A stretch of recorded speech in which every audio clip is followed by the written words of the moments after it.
कक्षा में लू चेंझो ने अपरिचित सहपाठियों को देखा और मुस्कुराते हुए कहा, मैं लू चेंझो हूँ, वानहुआ हाई स्कूल से स्थानांतरित होकर यहाँ ज्ञान प्राप्त करने आया हूँ। मेरी उम्र 16 वर्ष है और मुक्केबाजी मेरा शौक है। मुझे उम्मीद है कि भविष्य में मैं आप सभी से बहुत कुछ सीखूंगा। वानहुआ हाई स्कूल में लू चेंझो एक जानी मानी हस्ती थी, लेकिन यहाँ उसे कोई नहीं जानता था। नए छात्र का स्वागत है। कक्षा में नीचे एक छात्र खड़ा हुआ जिसका कद ज़ेन शान भालू से कम प्रभावशाली नहीं था। उसके चेहरे के बाल उसके मुंह के कोनों पर घने यौवन की शक्ति से भरे हुए एक प्रभावशाली आभा बिखेर रहे थे। लू चेंझो के दिल में एक तीव्र भावना जागृत हुई।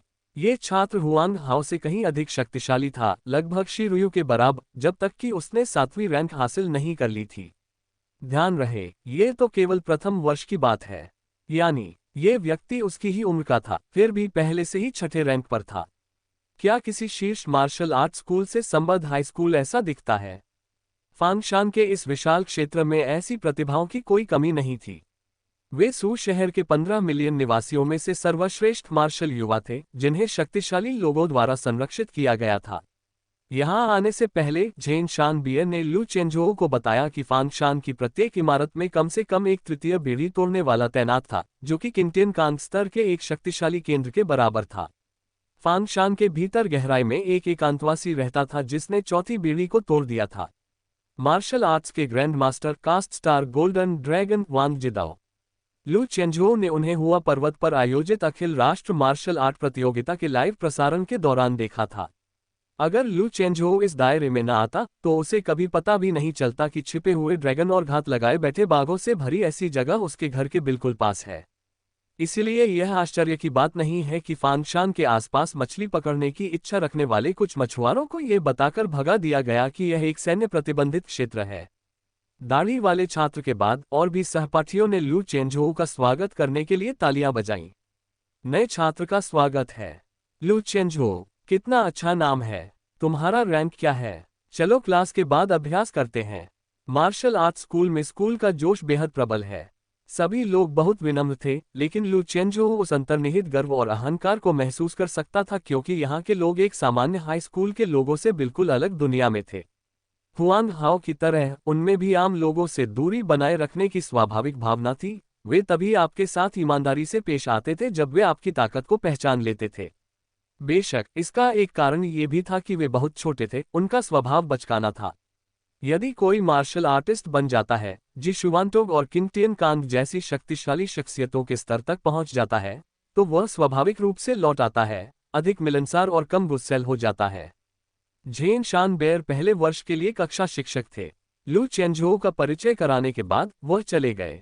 मार्शल आर्ट इतिहास के शिक्षक स्वयं एक मार्शल आर्टिस्ट थे। उन्होंने लू चेंझो को उनकी सीट पर बैठने का निर्देश दिया, जो बिल्कुल पीछे स्थित एक मेज थी जिसे हाल ही में वहां स्थानांतरित किया गया था।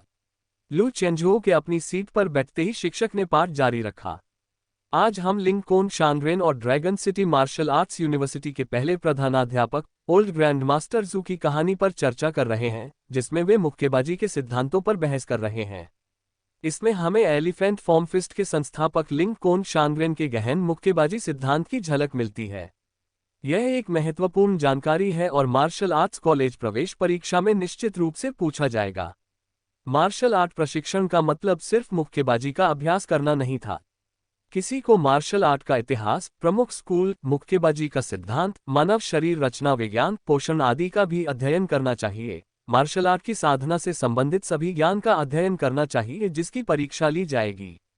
वह जल्दी ही अनुकूलित हो गया और साथ ही छात्रों की निगाहों के बीच उसने अपने नए वातावरण में जरा भी संकोच दिखाए बिना नोट्स बनाने के लिए अपनी किताबें और कलम निकाल ली। वो वहां सीखने के लिए आया था।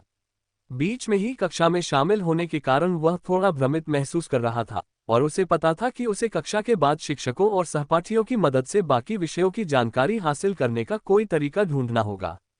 डिंग लिंग लिंग। कक्षा के बाद लू चेंझो अकेले बैठकर पाठ्यपुस्तक के पन्ने पलट रहे थे। मार्शल आर्ट स्कूल के छात्र आमतौर पर बहिर्मुखी थे और कुछ सहपाठी, लड़के और लड़कियां दोनों, उनके चारों ओर जमा हो गए। नमस्ते, मेरा नाम लियू हुआन है, मैं हमारी कक्षा का कक्षा प्रमुख हूँ। एक चौड़ा और मजबूत हाथ उसकी ओर बढ़ा। लू चेंझो खड़ी हो गई, हाथ मिलाते हुए बोली, लू चेंझो, आपसे मिलकर खुशी हुई, क्लास लीडर लियू। उस बड़े हाथ का मालिक दाढ़ी वाला छात्र था। वह भीड़ में सबसे अलग और स्पष्ट रूप से दिखाई दे रहा था, बिल्कुल ध्यान आकर्षित करने वाला। अब जब तुम यहाँ हो तो तुम हमारे परिवार का हिस्सा हो। हमारी कक्षा में झांग शुशुन, चेन यूशिंग जैसे कई नए छात्र हैं। ये भी वेनहुआ हाई स्कूल से आए हैं और हम सब आपस में अच्छे से घुल मिल गए हैं। अगर समय मिले तो सबसे जान पहचान बना लो, अभ्यास करो। तुम जल्दी ही सबके साथ घुल मिल जाओगे। अगर कोई सवाल हो तो मुझसे कभी भी पूछ लेना, अपने मन में मत रखना। लियू हुआन स्वभाव से ही मिलनसार व्यक्ति थे। वह कक्षा में सबसे बलवान और सबसे सम्मानित छात्र था। जब उन्होंने जन्मजात वर्ग नेता पवित्र शरीर की बात की तो वे उसी के बारे में बात कर रहे थे। लू चेंझोऊ के आने से पहले वह स्वर्ग के प्रिय पुत्रों द्वारा हाशिए पर धकेल दिए जाने या तिरस्कृत किए जाने के लिए तैयार था, लेकिन जैसा कि पता चला, मार्शल आर्ट स्कूल का वातावरण सौहार्दपूर्ण और दयालु था। वे सचमुच मार्शल आर्टिस्टों की संतान थे और उनका नैतिक स्तर वास्तव में बहुत ऊंचा था। ऐसा प्रतीत होता था कि जिन स्थानों पर उत्कृष्टता केंद्रित होती थी, वहां के लोग और भी अधिक विनम्र हो जाते थे। इससे लू चेंझोऊ को राहत मिली। धन्यवाद कक्षा प्रमुख। अवकाश के दौरान लियू हुआन ने सभी को इकट्ठा किया और लू चेंझोऊ से उनका परिचय कराने के लिए समय निकाला, जिसमें उनकी साधनाएं भी शामिल थीं, जो सभी तीसरे रैंक से ऊपर थीं। इसमें कोई आश्चर्य की बात नहीं है कि शी रुयू ने कहा था कि उसे हर हाल में मार्शल आर्ट्स यूनिवर्सिटी में दाखिला लेना है। मार्शल आर्ट्स यूनिवर्सिटी का परिसर और बाहरी दुनिया पूरी तरह से अलग थे। जरा सोचिए, देश ने विभिन्न नीतियों के माध्यम से पूरे देश से सर्वश्रेष्ठ मार्शल आर्ट प्रतिभाओं को एकत्रित किया था, जहां प्रतिभावानों के बीच अनौपचारिक बातचीत होती थी और उनके बीच कोई साधारण व्यक्ति नहीं होता था। लू चेंझोऊ को छोड़कर प्रथम वर्ष की कक्षा में 31 लोग थे। 5 निम्न श्रेणी के मूल तत्व वाले, 25 मध्यवर्ती स्तर के।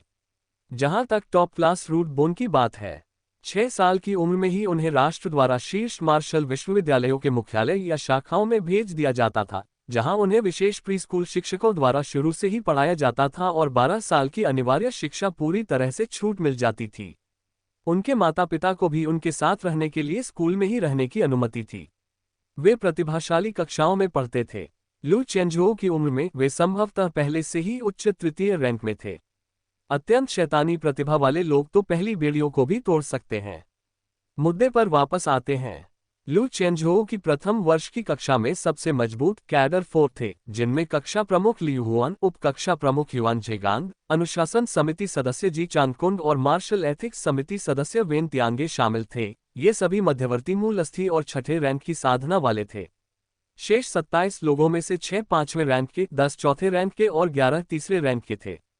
चौथे रैंक के लोगों में झांग शुशुन और चेन यूशिन दोनों की मूल अस्थियां निम्न श्रेणी की थीं। उन्हें अचानक ज्ञानोदय होने के कारण खोजा गया था और उनके दोनों पिता मार्शल आर्टिस्ट थे जिन्होंने कम उम्र से ही प्रशिक्षण लिया था।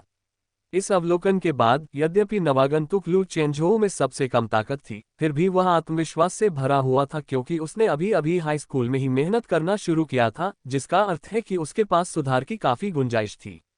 बेशक उसे यहाँ जरा भी गर्व नहीं था।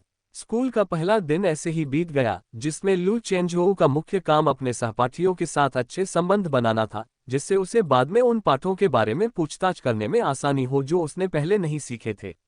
बातचीत के दौरान कुछ लोगों ने लू चेंझोऊ को वानहुआ हाई स्कूल के उस किशोर के रूप में भी पहचाना, जिसने पिछले साल मेट्रो दुर्घटना के दौरान बहादुरी से हस्तक्षेप किया था और मार्शल नैतिकता के लिए उसकी प्रशंसा की। मार्शल आर्ट स्कूल में पूर्ण बोर्डिंग प्रबंधन प्रणाली होने के कारण रात का खाना कैफेटेरिया में खाया जाता था। इस व्यवस्था से सभी को मार्शल आर्ट प्रशिक्षण पर ध्यान केंद्रित करने का मौका मिला और साथ ही इन मार्शल आर्ट प्रतिभाओं की बेहतर सुरक्षा भी हुई। सप्ताह में केवल एक दिन की छुट्टी होती थी। जब भी लू चेंझोऊ को खाली समय मिलता, वह घर पर फोन करके ली शियांगहुआ और अन्य लोगों की उसके बारे में किसी भी चिंता को दूर करने की कोशिश करता था। बेटा, स्कूल कैसा चल रहा है? कोई तुम्हें तंग तो नहीं कर रहा है ना? माँ, ज्यादा चिंता मत करो, मेरे सहपाठी बहुत अच्छे हैं, वे मेरा विशेष ख्याल रखते हैं। सच में, अगर आपको धमकाया जा रहा है तो आपको मुझे बताना होगा। माँ, ऐसा कुछ भी नहीं है, आपको क्या लगता है कि वे किस तरह के लोग हैं? तो यह अच्छी बात है। खाना कैसा है? ... अपनी बतूनी माँ से निपटने के बाद लू चेंझोऊ ने अपना भोजन उठाया और मेज पर बाकी लोगों के साथ शामिल हो गया। मार्शल आर्ट स्कूल का भोजन संतुलित था, जिसे सबसे पेशेवर पोषण विशेषज्ञों द्वारा तैयार किया गया था। बाहर इसकी कीमत काफी अधिक होती, लेकिन यहाँ ये बस एक और संसाधन था। हर महीने उन्हें मार्शल आर्ट सप्लीमेंट्स के 2 बॉक्स मुफ्त में प्राप्त करने का भी अधिकार था। इसके अलावा विभिन्न प्रतियोगिताओं में स्थान जीतने पर मार्शल आर्ट संसाधनों से भरपूर पुरस्कार भी मिलते थे। संक्षेप में, यहाँ इतने सारे अवसर थे कि लू चेंजो आशा से भर गया था। चलो चेंजो, मेरे पास बैठो, लियू हुआन ने उसे आवाज दी। उसे चिंता थी कि लू चेंजो, जो नया था, कहीं अकेलापन महसूस न करे।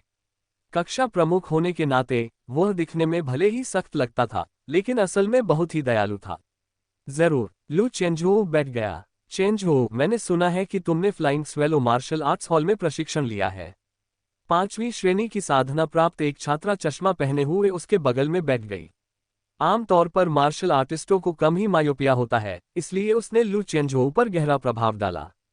उसका नाम हुआ तियान्यू था। वह जन्मजात मायोपिया से पीड़ित थी और उसका सपना एक मार्शल आर्टिस्ट बनने का था, ताकि वह बिना सर्जरी के अपनी दृष्टि में सुधार और उसे ठीक कर सके और दुनिया को स्पष्ट रूप से देख सके। हाँ, लू चेंजो ने अपने स्वादिष्ट सूप की चुस्की ली। हुआ तियान्यू ने अपने बाघ जैसे दांत दिखाए और मुस्कुराए। आप सीनियर सिस्टर जी फेयान को जानते हैं, है ना? हाँ, लू चेंजो को पता था कि मार्शल आर्ट्स अकादमी के गुरु की बेटी dragon city martial arts university में दाखिला लेने से पहले यहाँ पढ़ाई कर रही थी। क्या आप उसे ढूंढ रहे हैं? वह मेरे पास वीचैट पर है। नहीं, ऐसा नहीं है। मुझे इस तरह के संयोग की उम्मीद नहीं थी। पता चलने के बाद लू चेंजो को जानकारी मिल गई।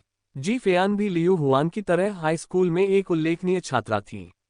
लू चेंजो की उम्र में ही उन्होंने 6ठी रैंक में प्रवेश कर लिया था। दूसरे वर्ष में 7वीं रैंक हासिल की। अंतिम वर्ष में 7वीं रैंक के शिखर पर पहुंची। कॉलेज प्रवेश परीक्षा आसानी से पास की और dragon city martial arts university में दाखिला लेकर पहले वर्ष में ही 8वीं रैंक में प्रवेश प्राप्त कर लिया। तीसरे रैंक से आगे बढ़ने का हर कदम बेहद मुश्किल था। इस प्रकार प्रत्येक स्तर को पार करने में लगने वाला समय लगातार बढ़ता गया। कक्षा में हुआओ तियान्यू को बाघ के दांतों वाली लड़की के नाम से जाना जाता था। जब मार्शल आर्ट की बात आती थी तो टाइगर टीथ गर्ल लगातार बोलती रहती थी। चेंजो, क्या तुम स्वेलो रिटर्न फिस्ट सीख रहे हो? लू चेंजो ने सिर हिलाया। मैं ब्लैक टाइगर फिस्ट सीख रहा हूँ। क्या bright wing swallow form fist में माहिर नहीं है? लू चेंजो ने उसे संक्षेप में अपनी स्थिति बताई। जब उसने सुना कि लू चेंजो ने पिछले साल ही व्यवस्थित रूप से मुक्केबाजी की तकनीक सीखना शुरू किया था, तो वह थोड़ी हैरान दिखी। अन्य सहपाठी भी आसपास जमा हो गए। वाह चेंजो, 6 महीने में 3 रैंक पार कर ली। लियू हुआन सचमुच उसकी प्रशंसा कर रहा था।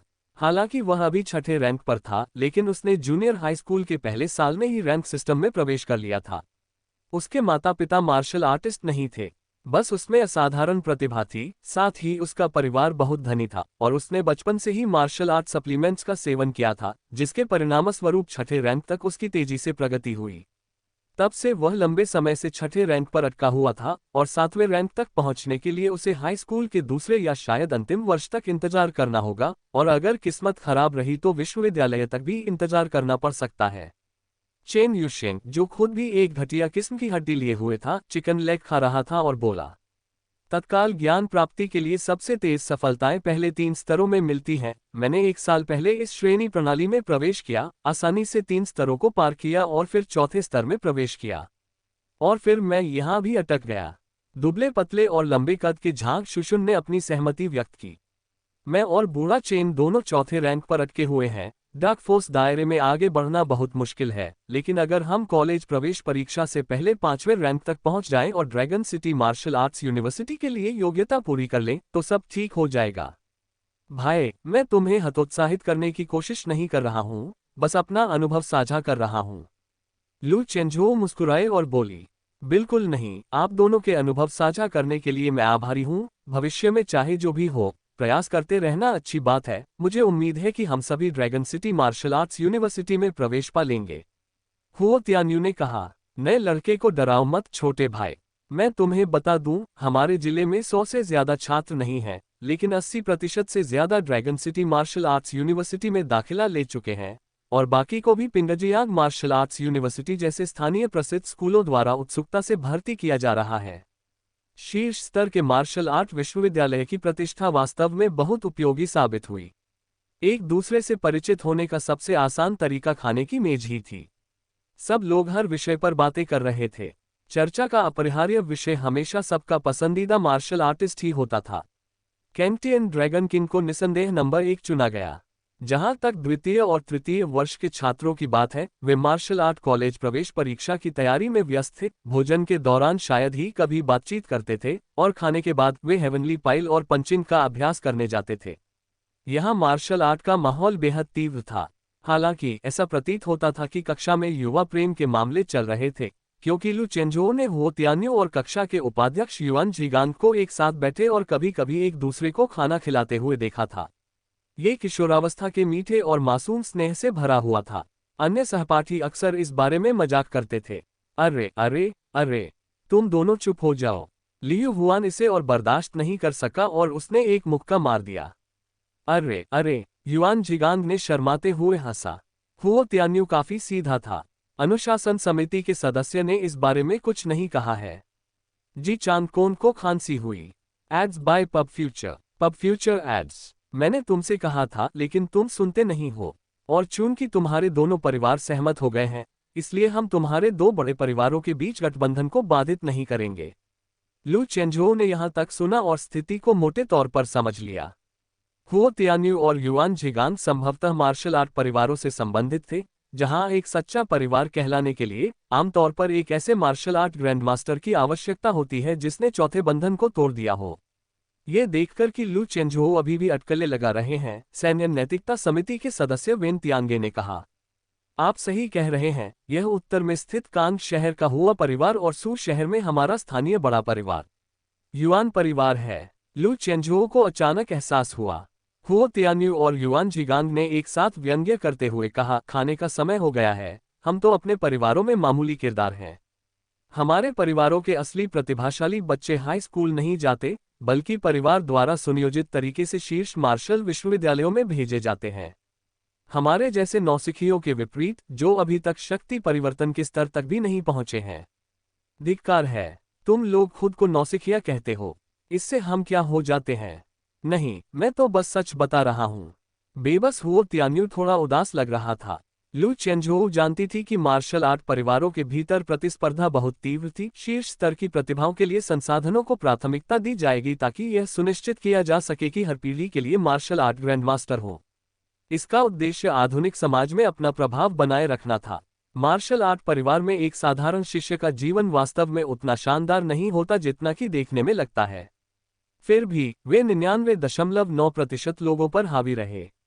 ठीक है, चलो खाना खाते हैं, हम सब यहाँ सहपाठी हैं। दोनों शिष्यों को विषय पर आगे चर्चा करने में अनिच्छुक देखकर लियू हुआन ने तुरंत विषय बदल दिया। रात के खाने के बाद सभी ने थोड़ी देर आराम किया और फिर विशाल खुले प्रशिक्षण मैदान की ओर चल दिए।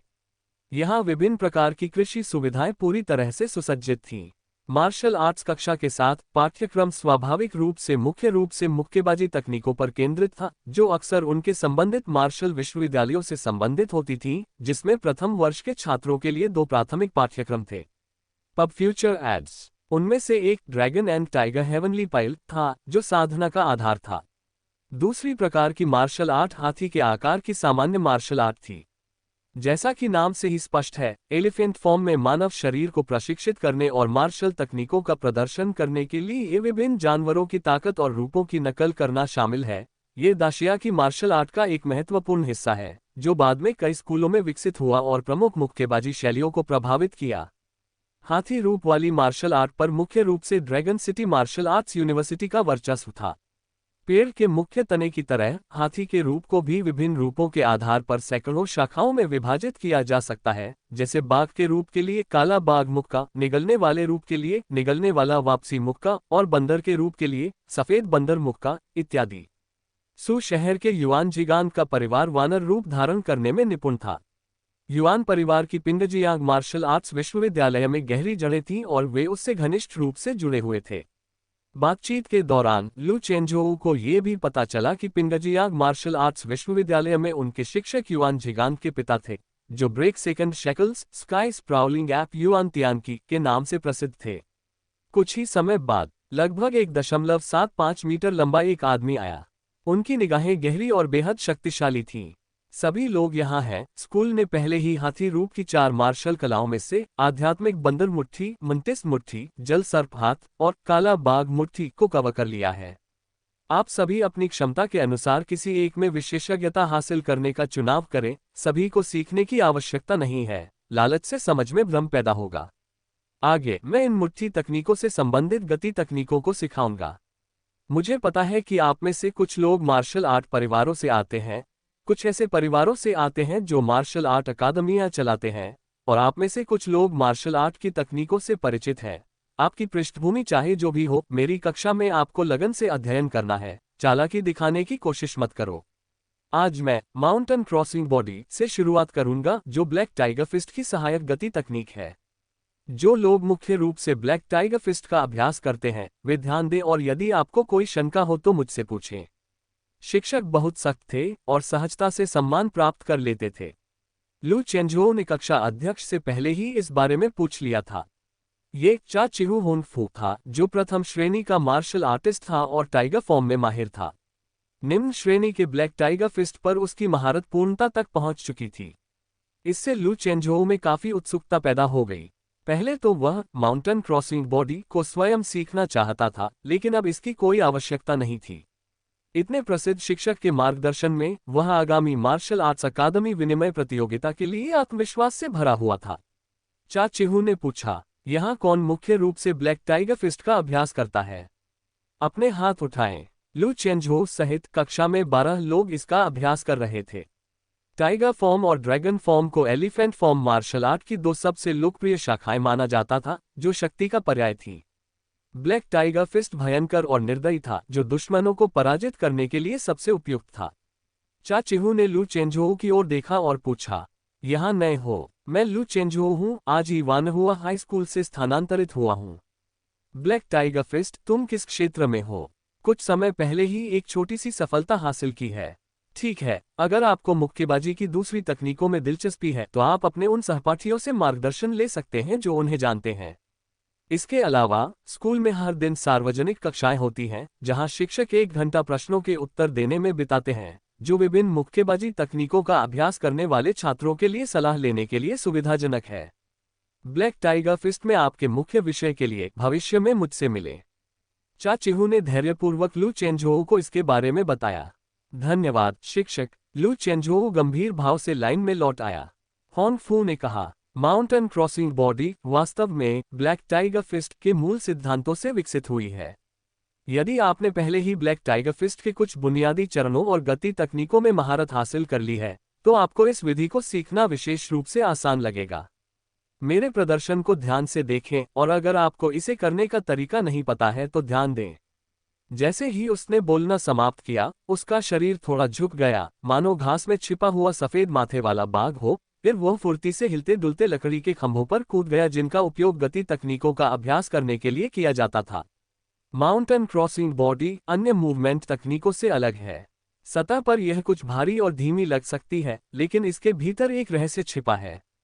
इस पद्धति को अपनाना ठीक वैसे ही है जैसे कोई बाघ शिकार करता है, कभी भी हल्के में कदम नहीं उठाता, हर कदम भारी होता है, घिसटता हुआ आगे बढ़ता है, हमेशा झपटने के लिए तैयार रहता है। लेकिन एक बार जब ये चलने लगता है तो हर कदम के साथ हवा चलती है और घास हिलती है, और शरीर एक कुंडलित स्प्रिंग की तरह आगे की ओर उछलता है, जो प्रहार करने के लिए तैयार है, और पैर जमीन पर बाघ के पंजों की तरह पड़ते हैं। तेज हवा की तरह उठना गिरना, जो बादलों को चीर फाड़ कर ले जाती है। माउंटेन क्रॉसिंग बॉडी को मिलाकर ही आप ब्लैक टाइगर फिस्ट की असली शक्ति को उजागर कर सकते हैं। जैसा कि कहावत है, एक कुल्हे की तकनीक सिखाने की बजाय 10 हाथों की तकनीक सिखाना बेहतर है। किसी भी शारीरिक गतिविधि में कुल्हे की मजबूती सबसे महत्वपूर्ण होती है। माउंटेन क्रॉसिंग बॉडी में तो यह और भी ज्यादा महत्वपूर्ण है। इसे सीखने वालों को टाइगर गार्डन जरूर जाना चाहिए और देखना चाहिए कि बाघ कैसे उछलते हैं और मवेशियों व भेड़ों का शिकार करते हैं। स्कूल के पहाड़ के पीछे बाघ हैं। होंग फू वाकई में बहुत शक्तिशाली है, वह ब्लैक टाइगर का उस्ताद है। लू चेंझो मंत्रमुग्ध हो गया था, मानो वह सचमुच किसी बाघ को शिकार करते हुए देख रहा हो, और उसके सामने मौजूद बाघ मानो पंख उगाकर हवा में सहजता और सर्वशक्तिमानता से विचरण कर रहा हो। हालांकि जिस बात ने उन्हें सबसे ज्यादा चौंकाया वह ये थी कि स्कूल में सचमुच बाघ थे। क्या ऐसा हो सकता है कि हाथी की कला का अध्ययन करने के लिए उन्होंने स्कूल के पीछे पहाड़ पर एक चिड़ियाघर खोल दिया हो? इसीलिए तो उसे कभी कभी जंगली जानवरों की दहाड़ सुनाई देती थी। यह मार्शल आर्ट्स विश्वविद्यालय की अनूठी पेशेवरता थी। जिज्ञासावश लू चेंझोउ ने अधिक जानकारी के लिए हॉन फू से संपर्क किया। शिक्षक ने कहा कि यह कैंटियन ड्रैगन किंग ही थे जिन्होंने सर्वप्रथम मार्शल आर्ट विभाग को सुझाव दिया था कि छात्रों को 100 जानवरों के रूपों का अवलोकन करने के लिए हाई स्कूल क्षेत्र में एक चिड़ियाघर स्थापित करने से तेजी से प्रगति में सहायता मिलेगी। ड्रैगन किंग फिर से आ गया है। लू चेंझोउ को मन ही मन कोई आश्चर्य नहीं हुआ। सिखाने के बाद हॉन फू जमीन पर उतरा। जिन लोगों को लगता है कि उन्होंने पर्याप्त सीख लिया है, वे आकर कोशिश करें। मैं आपको कुछ प्रतिक्रिया दूंगा। गलतियां करने से घबराएं नहीं, क्योंकि गलतियों से ही हम उन्हें सुधार सकते हैं। मार्शल आर्ट्स अकादमी की तुलना में यहाँ के छात्र कहीं अधिक सक्रिय थे। शिक्षक जी, मुझे एक बार कोशिश करने दीजिए। एक छोटे कद के लड़के ने अपना हाथ उठाया। लू चेंझोउ को याद था कि उसका नाम लियू क्वानहाई था, जो निम्न श्रेणी की मूल हड्डी वाला तृतीय रैंक का सैनिक था। ठीक है, ऊपर आओ। लियू क्वानहाई उछल पड़ा और लकड़ी के खंभों पर चलने लगा। ब्लैक टाइगर फिस्ट में अपनी छोटी सी सफलता के साथ उसके पास कुछ आधार था, और हालांकि उसने काफी गलतियां की, फिर भी वह उनके माध्यम से अभ्यास करने में कामयाब रहा। उनकी कमियों को इंगित करने के बाद हॉन फू ने पूछा, कोई और? कई चौथे रैंक के छात्रों ने भी इसे आजमाया। यहाँ के लोग वाकई कुलीन थे, वे इतनी जल्दी सीखते थे। मार्शल आर्ट्स अकादमी के छात्रों की तुलना में कहीं अधिक मजबूत थे। छात्रों के प्रयास पूरे होने के बाद लू चेंझोउ ने अंत में अपना हाथ उठाया। शिक्षक जी, मैं भी कोशिश करना चाहूंगा। सभी सहपाठी नए स्थानांतरित छात्र को देख रहे थे और यह जानने के लिए उत्सुक थे कि साधारण पारिवारिक पृष्ठभूमि और कमजोर वंश से आने वाला कोई व्यक्ति यहाँ कैसे पहुंच गया। लियू हुआन ने फुसफुसाते हुए कहा, शुभकामनाएं। पब फ्यूचर के विज्ञापन। पब फ्यूचर विज्ञापन। हुआओ तियान्यू ने भी उत्साहवर्धक नजर डाली। लू चेंझोउ लकड़ी के खंभों पर चढ़ गया। समुद्री शरीर को बाहर ले जाने की महारत और काला बाघ मुक्का की छोटी सफलता की नींव के साथ वह तुरंत पूरी तरह से एकाग्र हो गया और उसने संबंधित चरणों का प्रदर्शन किया। अपनी अच्छी याददाश्त के बल पर उसने बिना किसी झिझक के एक राउंड जल्दी से पूरा कर लिया, मानो उसने इसका पहले से अभ्यास किया हो। होन फू की आंखें चमक उठी और उसने पूछा, लू चेंझोउ, क्या ये सही है? क्या आपने पहले इसका अभ्यास किया है? लू चेंझोउ ने अपना सिर हिलाया। नहीं, यह मेरा पहली बार है। नीचे लियू क्वानहाई मन ही मन सदमे में था। उसने इससे पहले कई पाठों का अभ्यास किया था और ऐसा प्रतीत हुआ कि उन्होंने अपने पहले प्रयास में लू चेंझोउ जितना अच्छा प्रदर्शन नहीं किया था। उन्हें लगा कि लू चेंझोउ ने पहले थोड़ा बहुत सीखा होगा और शिक्षक के सामने अभ्यास न करने का नाटक कर रहा होगा ताकि वह अपनी सहज प्रतिभा का प्रदर्शन कर सके। बेशक इसका उससे कोई लेना देना नहीं था। आगे का सफर अभी बहुत लंबा था। जो लोग खुद को धोखा देते हैं वे आमतौर पर ज्यादा आगे नहीं बढ़ पाते। आप एक पल के लिए तो दिखावा कर सकते हैं, लेकिन जीवन भर के लिए नहीं। होन फू लू चेंझोउ को घूर रहा था। सचमुच सचमुच अपने मार्शल आर्टिस्ट के अंतर्ज्ञान के साथ लू चेंझोउ झूठ नहीं बोल रहा था। तो इस बच्चे की समझने की क्षमता वाकई खराब नहीं थी। इसमें कोई आश्चर्य नहीं कि किंगटियन कांग लू चेंझोउ को यहाँ स्थानांतरित करने के लिए इतने उत्सुक थे। सामान्य प्रक्रिया के अनुसार लू चेंझोउ को स्कूल बदलने के लिए 1 और महीने का इंतजार करना पड़ता। वापस जाओ, तुम शुरुआती स्तर पर आ गए हो। अब तुम्हें और अभ्यास करने की जरूरत है ताकि यह शारीरिक सहजता और मांसपेशियों की याददाश्त में बदल जाए। लू चेंझोउ, है ना? मैं तुम्हें याद रखूंगा। यह विनर्स फॉल डेंटल से 300 गुना बेहतर है और कीमत बहुत अच्छी है। 79 साल की उम्र में भी मर्दाना ताकत 10 गुना कैसे बनी? इंदिरा गांधी के बारे में 9 रोचक तथ्य। होन फू ने सबको अपने अपने तरीके से अभ्यास करने दिया और जाने के लिए मुड़ गया। सहपाठी थोड़े हैरान थे, क्योंकि मास्टर चा चिहू अपने उच्च मानकों के लिए जाने जाते थे। उनका ध्यान आकर्षित करने के लिए यह नया छात्र अवश्य ही असाधारण होगा। बेशक कुछ छात्रों को लगा कि लू चेंझोउ बेहद चालाक था। शायद वे यह मानने को तैयार नहीं थे कि निम्न वर्ग की पृष्ठभूमि वाला कोई व्यक्ति इतना उत्कृष्ट हो सकता है। इससे वे स्वयं को हीन प्रदर्शित करेंगे। लेकिन आखिरकार वे सभी दिल से जवान थे। ये कार्रवाइयां विशेष रूप से दुर्भावनापूर्ण नहीं थीं। बुरा नहीं है चेंझोउ। हालांकि मुझे टाइगर फॉर्म समझ नहीं आता, लेकिन शुरुआत से ही शुरुआती स्तर में प्रवेश करना मैंने पहले कभी भी स्थानांतरित छात्रों में नहीं देखा है। लियू हुआन ने लू चेंझोउ से फुसफुसाते हुए कहा। उसे डर था कि दूसरे नए छात्र यह सब सुन लेंगे और नाराज हो जाएंगे। नहीं, इसमें कुछ खास नहीं है। मुझे ब्लैक टाइगर फिस्ट की बुनियादी जानकारी है और मैंने मास्टर स्तर पर एक मूवमेंट तकनीक में महारत हासिल कर ली है। यहाँ हर कोई काफी प्रभावशाली है, ज्यादा फर्क नहीं है। आप तो बहुत ही विनम्रता दिखा रहे हैं। हाँ हाँ। लियू हुआन अपनी मुक्केबाजी की तकनीक का अभ्यास करने के लिए दूसरी तरफ चला गया। लू चेंझोउ के शानदार प्रदर्शन को देखकर अन्य छात्र भी उनसे बातचीत करने और मेलजोल बढ़ाने के लिए उनके पास आ गए। चाहे उनकी पृष्ठभूमि कैसी भी हो, यहाँ मौजूद हर छात्र को भविष्य का संभावित सितारा माना जाता था। रिश्ते बनाना हमेशा अच्छा होता है। क्लास खत्म होने के बाद छात्र अपने अपने रहने की जगहों पर लौट गए। उन्होंने या तो हेवनली पाइल का अभ्यास किया या जल्दी सो गए। बेशक कई छात्र अपने फोन या वीडियो गेम खेल रहे थे। लू चेंझोउ अभी भी लकड़ी के खंभे पर अभ्यास कर रहा था, बार बार, जब तक कि उसके दिमाग में कोई विचार नहीं आ गया। ब्लैक टाइगर फिस्ट, छोटी सफलता 10%, छोटी सफलता 11%। माउंटेन क्रॉसिंग बॉडी, शुरुआती 9%, शुरुआती 10%। मुझे उम्मीद नहीं थी कि ब्लैक टाइगर फिस्ट और माउंटेन क्रॉसिंग बॉडी का एक साथ अभ्यास करना इतना कारगर साबित होगा। इस संयोजन से मैं ब्लैक टाइगर फिस्ट में समय से पहले ही बड़ी सफलता हासिल कर सकता हूं। लू चेंझोउ की मूल योजना के अनुसार वानहुआ हाई स्कूल में जिस गति से वह खेल रहा था, उस हिसाब से ब्लैक टाइगर फिस्ट में प्रतिदिन 1% सुधार करना बुरा नहीं होगा, और आमतौर पर बड़ी सफलता हासिल करने में 3 से 4 महीने लगते हैं। लेकिन अब उनके मार्शल आर्ट प्रशिक्षण का समय पहले की तुलना में कई गुना अधिक था। इसके अलावा माउंटेन क्रॉसिंग बॉडी के साथ इसे मिलाकर विशेषज्ञ शिक्षकों से मार्गदर्शन प्राप्त करना, बेहतर संसाधन होना और अन्य कारकों के कारण वह मार्शल आर्ट अकादमी विनिमय प्रतियोगिता से पहले बड़ी सफलता प्राप्त कर सकता है। लू चेंझोउ के लिए ये जगह मानो स्वर्ग समान थी। समुद्र सफाई शरीर सीखना दूसरे नंबर पर है, लेकिन इसे भी नजरअंदाज नहीं किया जा सकता। जब मैं वापस जाऊंगा तो मैं गुरु से निगल वापसी मुट्ठी के बारे में पूछूंगा, इसका शायद कोई आश्चर्यजनक प्रभाव हो। जंगल में सफेद बंदर, पहाड़ पार करता काला बाघ, उड़ती हुई अबाबील, समुद्र में उड़ती हुई। मुक्केबाजी की तकनीकें और गति की तकनीकें एक दूसरे की पूरक है। सर्वोत्तम परिणाम प्राप्त करने के लिए इनका एक साथ अभ्यास करना आवश्यक है। जी शुवानटोग ने लू चेंझोउ को स्वेलो रिटर्न फिस्ट सीखने की अनुमति नहीं दी थी, क्योंकि उन्हें डर था कि वह अपनी क्षमता से अधिक सीखने की कोशिश करेगा। लेकिन उन्हें यह नहीं पता था कि मार्शल आर्ट्स ट्री की मदद से लू चेंझोउ इसे आसानी से संभाल लेगा। चेंझोउ, तुम अभी भी अभ्यास क्यों कर रही हो? लियू हुआन काम की रिपोर्ट देने के लिए शिक्षक के कार्यालय गया था और प्रशिक्षण मैदान से गुजरते समय उसने देखा कि चेंझोउ ही एकमात्र व्यक्ति था जो अभ्यास कर रहा था। मेरा काम लगभग पूरा हो गया है, क्लास मॉनिटर। आपको जल्दी आराम कर लेना चाहिए। हम मार्शल आर्ट की साधना में संयम आवश्यक है, अधिक होना हमेशा बेहतर नहीं होता। लियू हुआन ने ईमानदारी से सलाह दी। मैं समझ गया। चेंझोउ ने माथे से पसीना पोंछते हुए हल्की सी मुस्कान दी। लियू हुआन के दिल में सहानुभूति की एक टीस महसूस हुई। स्थानांतरित छात्र आमतौर पर इसी तरह के होते हैं। इसका मुख्य कारण जन्मजात कमजोरियां हैं, इसलिए वे केवल कड़ी मेहनत के माध्यम से ही इसकी भरपाई कर सकते हैं। चेंझोउ अपने छात्रावास के कमरे में लौट आया।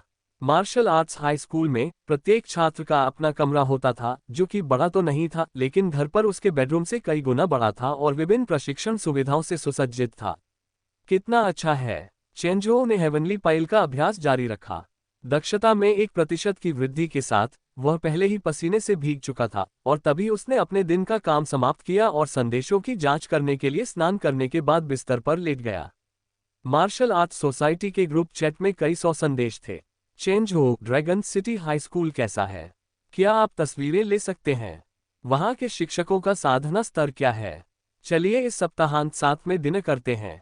किन जेन को मार्शल आर्ट्स हाई स्कूल के बारे में विशेष जिज्ञासा थी। हालांकि चेंझोउ उसके लिए तस्वीरें या वीडियो नहीं ले सका, क्योंकि यहाँ सब कुछ पूरी तरह से गोपनीय रखना जरूरी था, अन्यथा वह अपनी पढ़ाई की योग्यता खो देता। उन्होंने किन जेन को संक्षेप में जवाब दिया। इसके बाद शी रुयू के संदेश आए। छोटे भाई, मार्शल आर्ट्स स्कूल का प्रबंधन बंद है। बस अपनी मुक्केबाजी की तकनीकों का अभ्यास करने पर ध्यान दो। शिक्षक जी ने कहा है कि मार्शल आर्ट्स अकादमी या पारिवारिक मामलों की ज्यादा चिंता मत करो। मार्शल आर्ट्स सबसे पहले आता है। चेंझोउ ने तुरंत धन्यवाद का जवाब दिया। मार्शल आर्ट्स अकादमी के ग्रुप चैट में चर्चाओं की गहमागहमी थी, और चेंझोउ के ड्रैगन सिटी हाई स्कूल के लिए चुने जाने की खबर सुनकर सभी बेहद उत्साहित थे। कुछ लोगों ने अगले दिन ज्ञानोदय होने की कल्पना की। कुछ लोगों को चेंजो से और अधिक बात न करने का अफसोस था ताकि वे और करीब आ सकें। चेंजो इस समूह में बहुत कम ही बातचीत करता था। उसने गहरी सांस ली और अपने बिस्तर पर लेट गया। यही वह जीवन था जिसका उसने सपना देखा था। ड्रैगन सिटी हाई स्कूल के कार्यालय में यू झेंग होंगफू से बातचीत कर रहा था। यंग होंग, नया स्थानांतरित छात्र कैसा है? मुझे लगता है कि वह काफी अच्छा है। उसने कहा कि उसने माउंटेन क्रॉसिंग बॉडी नहीं सीखा था और सिर्फ एक बार प्रदर्शन करने के बाद ही उसने इस मूवमेंट तकनीक को समझ लिया। उसकी समझ मेरी उम्मीद से कहीं बेहतर है। सचमुच उसने यह नहीं सीखा है, मैं इसकी पुष्टि कर सकता हूँ। मैं जी जुवानटोव को अच्छी तरह जानता हूँ और हाई स्कूल से पहले चेंजो ने केवल बेसिक बॉक्सिंग सीखी थी। ब्लैक टाइगर फिस्ट, मैंने सुना है कि उसने किसी घटिया फाइटिंग हॉल कोच से सीखा था। अगर यह सच है तो उसकी समझ को उत्कृष्ट माना जा सकता है। हालांकि उसे ब्लैक टाइगर फिस्ट और सी स्वीपिंग बॉडी में थोड़ी सफलता मिली है, लेकिन इसकी शुरुआत करना भी सामान्य बात है। आप लोगों को इस नौजवान पर विशेष ध्यान देना चाहिए। उसका स्वभाव, दृढ़ता और चरित्र सभी उत्कृष्ट हैं। उसकी भविष्य की उपलब्धियां निराशाजनक नहीं होनी चाहिए। इस मार्शल आर्टिस्ट में उम्मीद है। हाँ, अगर वह इस रुझान को बनाए रखता है तो वास्तव में उम्मीद है, बस डर है कि यह क्षणिक सफलता न हो। हमने हाल के वर्षों में चेंजो जैसे मामले देखे हैं। भविष्य की बातों पर हम बाद में चर्चा करेंगे। विशाल हाथी युद्ध हॉल में बैंग बैंग, दो दबी हुई आवाजों के साथ दो तृतीय श्रेणी के विशेषज्ञ उड़ गए। रिकेन जोर जोर से हाँफते हुए, उसकी गोल मटोल मांसपेशियों में उभरी हुई नसें और टेंडन दिखाई दे रहे थे। उसके शरीर से सफेद धुएं के गुच्छे उठ रहे थे और पसीना जमीन पर टपक रहा था। उसने धीमी आवाज में कहा, काफी नहीं, इतनी तीव्रता काफी नहीं है। रिकेन ने अपनी मांसपेशियों को सिकोड़ा जिससे चटकने की आवाजें निकली। इस बार मैं 3 से लड़ना चाहता हूं। दूर से विशालकाय हाथी रिकेन को निश्चिंत होकर देख रहा था। अच्छा, यह मेरा बेटा है। पवित्र प्रतिमा पथ, मेरे अलावा और कौन? यूलोग मार्शल आर्ट्स हॉल और golden lion martial arts hall में लियू किंगयुआन और वांग चोंग, दो खिलाड़ी जिनसे काफी उम्मीदें थीं, वे भी लगन से प्रशिक्षण ले रहे थे और गुरु से विशेष प्रशिक्षण प्राप्त कर रहे थे ताकि अगले महीने आदर्श परिणाम प्राप्त कर सकें। और flying swallow martial arts hall में डू और झांग समेत अन्य लोग भी निष्क्रिय नहीं थे। चेंजो से सचमुच ईर्ष्या होती है। हाँ, बस 6 महीने पहले हम सब एक साथ घोर निराशा के दौर से गुजर रहे थे और अब वह आसमान की ऊंचाइयों पर पहुंच गया है। मार्शल आर्ट्स हाई स्कूल, यहां तक कि dragon city martial arts university वाकई बहुत रोमांचक है। छात्रों की ईर्ष्या के बारे में डू ने अनसुना कर दिया। उसका लक्ष्य अब भी पिंगजियांग मार्शल आर्ट्स यूनिवर्सिटी ही था। स्कूल छोड़ने के बाद नियमित आराम के अलावा वह हमेशा मुक्केबाजी का अभ्यास करता रहता था। भले ही मैं चेंजो की रफ्तार की बराबरी न कर पाऊं, लेकिन मार्शल आर्ट्स यूनिवर्सिटी में दाखिला मिलने से मुझे मार्शल आर्टिस्ट बनने की उम्मीद जगी है। मुझे उन शापित शून्य प्राणियों को नष्ट करना ही होगा। सुबह 4 बजे, भोर होने से पहले ही लू चेंजो की दिनचर्या में सुबह जल्दी उठने की आदत बन चुकी थी। नहाने धोने के बाद वह प्रशिक्षण मैदान पहुंचा और वहां उसने देखा कि उसके कई सहपाठी पहले से ही मुक्केबाजी का अभ्यास कर रहे थे। इसमें कोई आश्चर्य की बात नहीं है कि यह एक मार्शल आर्ट स्कूल है। हर कोई जानता है कि इस समय मुक्केबाजी का अभ्यास करना कितना महत्वपूर्ण है। बेशक अभी भी बहुत से लोग ऐसे थे जो उठे नहीं थे। चेंजो, तुम जल्दी उठ गए। हुओ त्यान्यू भी अपने प्रशिक्षण के कपड़ों में नीचे आया। सुप्रभात। लू चेंजो ने पहले ही पाइल स्किल का अभ्यास शुरू कर दिया था। कुलीन वर्ग के सभी शिष्य बिगड़े हुए नहीं होते, इसके विपरीत वे आम लोगों से ज्यादा मेहनत करते हैं। उसने टाइगर टीथ गर्ल को मुक्केबाजी का अभ्यास करते हुए देखते हुए सोचा, ये वाकई डरावना होता है जब कोई अच्छे बैकग्राउंड वाला व्यक्ति मेहनती भी हो। ड्रैगन और tiger heavenly pile, acupoint खोलना 9%, एक्यू पॉइंट खोलना 10%। जैसे जैसे एक्यू पॉइंट को खोलने में कठिनाई बढ़ती गई, 3% की दैनिक प्रगति बनाए रखने के लिए लू चेंजो ने हेवनली पाइल पर अधिक से अधिक समय बिताना शुरू कर दिया। सौभाग्य से उसे अभी अकादमिक कक्षाओं में भाग लेने की आवश्यकता नहीं थी और उसके पास पर्याप्त समय था। वह कुछ बॉक्सिंग का अभ्यास करना चाहता था, लेकिन उसके पेट में गुड़गुड़ होने लगी। पाइल स्किल का अभ्यास करने में भी काफी ऊर्जा खर्च होती थी। उसे वास्तव में अपनी ऊर्जा की भरपाई करने की आवश्यकता थी।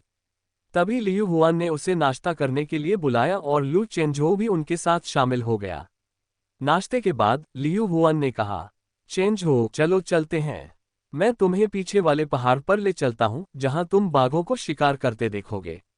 इससे तुम्हें ब्लैक टाइगर फिस्ट की साधना में मदद मिल सकती है। अगर हम देर से गए तो हमें अच्छी जगह नहीं मिलेगी। फांगशान का चिड़ियाघर केवल dragon city martial arts university तक ही सीमित नहीं था, ये यहाँ के सभी हाई स्कूलों के बीच साझा था और कई लोग एलिफेंट फॉर्म फिस्ट का अभ्यास कर रहे थे, न कि केवल वे ही। चलो चलें। ये सिर्फ प्रथम वर्ष के छात्र ही नहीं थे, कई वरिष्ठ छात्र जो वहां जा रहे थे वे भी उनके साथ शामिल हो गए। वे लू चेंजो से केवल 1 या 2 साल बड़े थे, लेकिन उनकी साधना आमतौर पर 5वें और 6ठे रैंक के बीच थी। सीनियर क्लास के 2 सीनियर छात्र तो 7वें रैंक पर भी थे। उनमें से एक का नाम युशान था, जिसका शरीर बाघ की पीठ और भालू की कमर जैसा था, और वह लियू हुआन से भी अधिक बलवान था। वह भालू रूपी मुट्ठी में माहिर था और झेनशान भालू का पुत्र था, जिसकी मध्य स्तर की अस्थियां थीं और वह अच्छी बुद्धि रखता था। दूसरा था चेन युआन, जो क्रेन फॉर्म्स फिस्ट में माहिर था और उसकी रूट बोन भी मध्यम स्तर की थी। उसकी क्षमता को सबसे शक्तिशाली माना जाता था, जो ड्रैगन सिटी हाई स्कूल में सर्वोच्च स्थान का प्रतिनिधित्व करता था और उसे बहुत सम्मान प्राप्त था। वास्तव में चेन युआन ने द्वितीय वर्ष में ही 7वीं रैंक हासिल कर ली थी और 8वीं रैंक से ज्यादा दूर नहीं था। दोनों ही महत्वपूर्ण व्यक्ति थे, जिनकी कई कनिष्ठ छात्राओं द्वारा प्रशंसा की जाती थी। इस दौरान लियू हुआन ने मिलनसार व्यक्तित्व का परिचय देते हुए लू चेंजो को वरिष्ठ छात्रों से मिलवाया। भाई युशान, मैं चेंजो हूँ, हमारी कक्षा में नया हूँ। उसने लू चेंजो को आगे खींचते हुए मुस्कुराते हुए कहा। युशान का स्वभाव कठोर था, लेकिन उसकी आवाज जैड की तरह कोमल थी।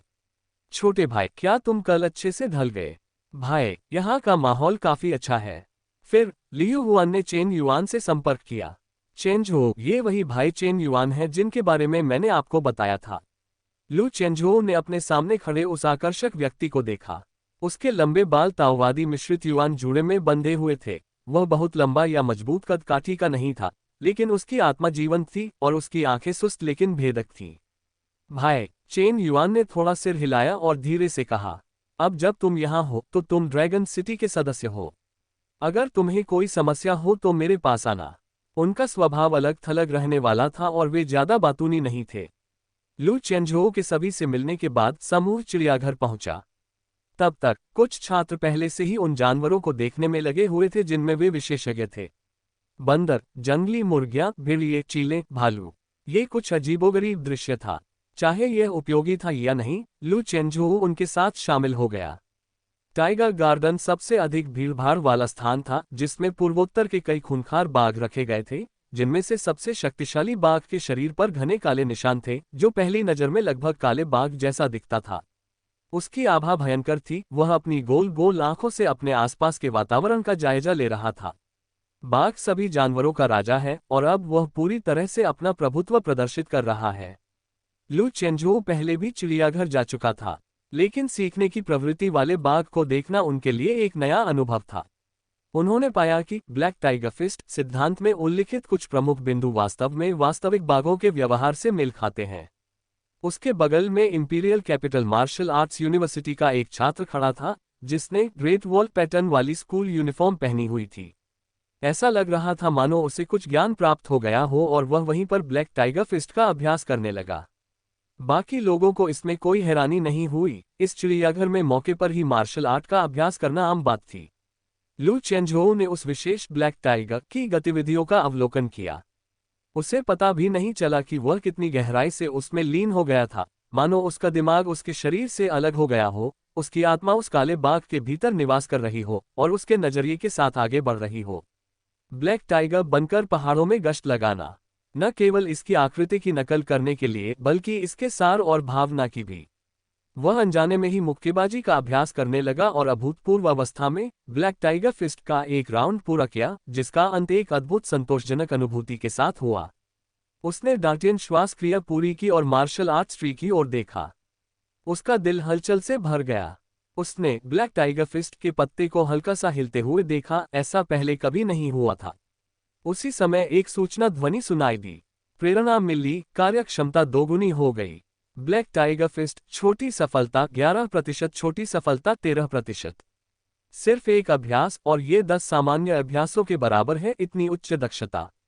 प्रेरणा मिली। ऐसा पहली बार हुआ है। ब्लैक टाइगर फिस्ट के पत्ते लगातार फड़फड़ा रहे थे। प्रेरणा से आधे प्रयास में दुगनी सफलता मिलती है, ये कहावत भी स्पष्ट रूप से चमक उठी। लू चेंझोऊ को कुछ महसूस हुआ, ये चीज अस्थायी थी। यह कोई स्थायी सुधार नहीं था, इसलिए उसने तुरंत बाकी सब कुछ नजरअंदाज कर चिड़ियाघर में ब्लैक टाइगर फिस्ट का अभ्यास शुरू कर दिया। जब तक प्रेरणा की अवस्था समाप्त नहीं हो जाती, वह वहां से नहीं जाएगा। ब्लैक टाइगर फिस्ट, मामूली सफलता 13%, मामूली सफलता 14%। ब्लैक टाइगर फिस्ट, मामूली सफलता 14%, मामूली सफलता 16%। Dot dot dot. उसे पता भी नहीं चला और 1 घंटा बीत गया। कक्षा शुरू होने वाली थी और छात्र जाने लगे। चेंझोऊ, चलो वापस चलते हैं। लियू हुआन लू चेंझोऊ को बुलाने आया, लेकिन उसने देखा कि वह अकेले ही मुक्केबाजी का अभ्यास करने में मग्न था और उसकी बातों को अनसुना कर रहा था। वह उसे परेशान नहीं करना चाहता था। उसे अकेला छोड़ दो, हो सकता है वह अपने काम में मग्न हो। फांग शान तेजी से आगे बढ़ी और झट से लियू हुआन को रोक दिया। भाई, क्या तुम्हारा मतलब प्रेरणा से है? मुझे पक्का नहीं पता, शायद। फांग शान ने लू चेंझोऊ की ओर देखा, उसका चेहरा हमेशा की तरह शांत था। एक मार्शल आर्टिस्ट की साधना वास्तव में प्रेरणा नामक एक विशेष अवस्था में प्रवेश कर सकती है, यदि तत्काल ज्ञानोदय, समझ में वृद्धि की एक लंबी अवधि है। प्रेरणा एक क्षणिक प्रतिभा की चमक है और यह अवस्था अत्यंत अनमोल है। प्रेरणा के दौरान मार्शल आर्ट का अभ्यास करने से सामान्य से कहीं बेहतर परिणाम मिलते हैं, आधे प्रयास में दुगनी सफलता। लियू हुआन केवल लू चेंझोऊ के फोन पर एक संदेश छोड़ सका। हम क्लास में गए थे और जब तुम मुक्केबाजी खत्म कर लो तो जल्दी वापस आ जाना। अगर टीचर पूछे तो मैं कह दूंगा कि पहाड़ पर अभ्यास के दौरान तुम्हें कोई ज्ञानोदय हुआ और तुम वहां से नहीं जा सके। अगर यह वाकई प्रेरणा है तो ये बहुत अच्छी बात होगी। लियू हुआन ने भी जूनियर हाई स्कूल में एक बार इसका अनुभव किया था और सफलतापूर्वक अपनी भालू पर्वत मुट्ठी को छोटी सफलता की सीमा से महान उपलब्धि के क्षेत्र तक पहुंचाया था। अब उसे रोकना लू चेंझोऊ के अवसर को बर्बाद कर देगा। लू चेंझोऊ के स्वभाव को देखते हुए उन्हें कोई आपत्ति नहीं होगी, लेकिन उसे असहजता और अपराधबोध महसूस होगा। याद दिलाने के लिए धन्यवाद भाई, मैं लगभग सब कुछ बर्बाद कर देता। लियू हुआन और फांग शान चले गए। कुछ ही देर बाद ट्रेन गार्डन से एक आकृति तेजी से पास आए। वह लू चेंझोऊ के सामने एक सारस की तरह हल्के से उतरी और फिर अपनी निगाहें उस पर टिका दी। प्रेरणा। चेन युआन ने मन ही मन बुदबुदाया, उसका चेहरा शांत और सधा हुआ था। दूसरे स्कूल का एक छात्र आंखों में भयावह भाव लिए लू चेंझोऊ की ओर बढ़ा। चेन युआन की निगाहें ठंडी पड़ गईं और उसने सख्ती से कहा, रुकना। छात्र डर के मारे उछल पड़ा, क्योंकि उसे अभी अभी पता चला था कि वहां कोई मौजूद है। चेन युआन ने ठंडे स्वर में कहा, ये जानते हुए कि कोई अभ्यास के एक महत्वपूर्ण क्षण में है और फिर भी एक साधक को परेशान कर रहा है। यदि सत्यापित हो जाता है तो सजा मामूली होगी, जैसे कि 3 महीने के मार्शल आर्ट सप्लीमेंट्स को छीन लेना या गंभीर मामलों में निष्कासन। वह छात्र चेन युआन को जानता था। फांग शान में उसे हे दाइजी उपनाम दिया गया था। अपनी प्रतिभा के बल पर वह 2000 से अधिक छात्रों में शीर्ष 10 में आसानी से शामिल था। इस व्यक्ति की मंशा वाकई बुरी थी। वह अनजान होने का नाटक करके लू चेंझोऊ को उसकी इस हालत से जगाना चाहता था। मार्शल आर्ट्स विश्वविद्यालय में अधिकतर लोग मार्शल नैतिकता का सम्मान करते थे और दयालु स्वभाव के थे, इसलिए ऐसा करना दुर्लभ था। भाई चेन मजाक कर रहे हैं, मैं तो बस क्लास शुरू होने से पहले उन्हें टोकना चाहता था। वह आदमी अपनी गलती जानते हुए भी पीछे मुड़े बिना जल्दी से भाग गया। चेन युआन ने इस व्यक्ति को पहले ही अपने मन में नोट कर लिया था। जब भी उन्हें समय मिलता वे मैजिक सिटी के मार्शल आर्ट्स विश्वविद्यालय जाया करते थे। ये देखकर कि लू चेंझोऊ जल्द ही अपनी इस अवस्था से बाहर नहीं आ पाएगा, चेन युआन ने हल्के से जमीन को छुआ और फिर इंतजार करने के लिए पास की एक कृत्रिम पहाड़ी की चोटी पर चढ़ गया।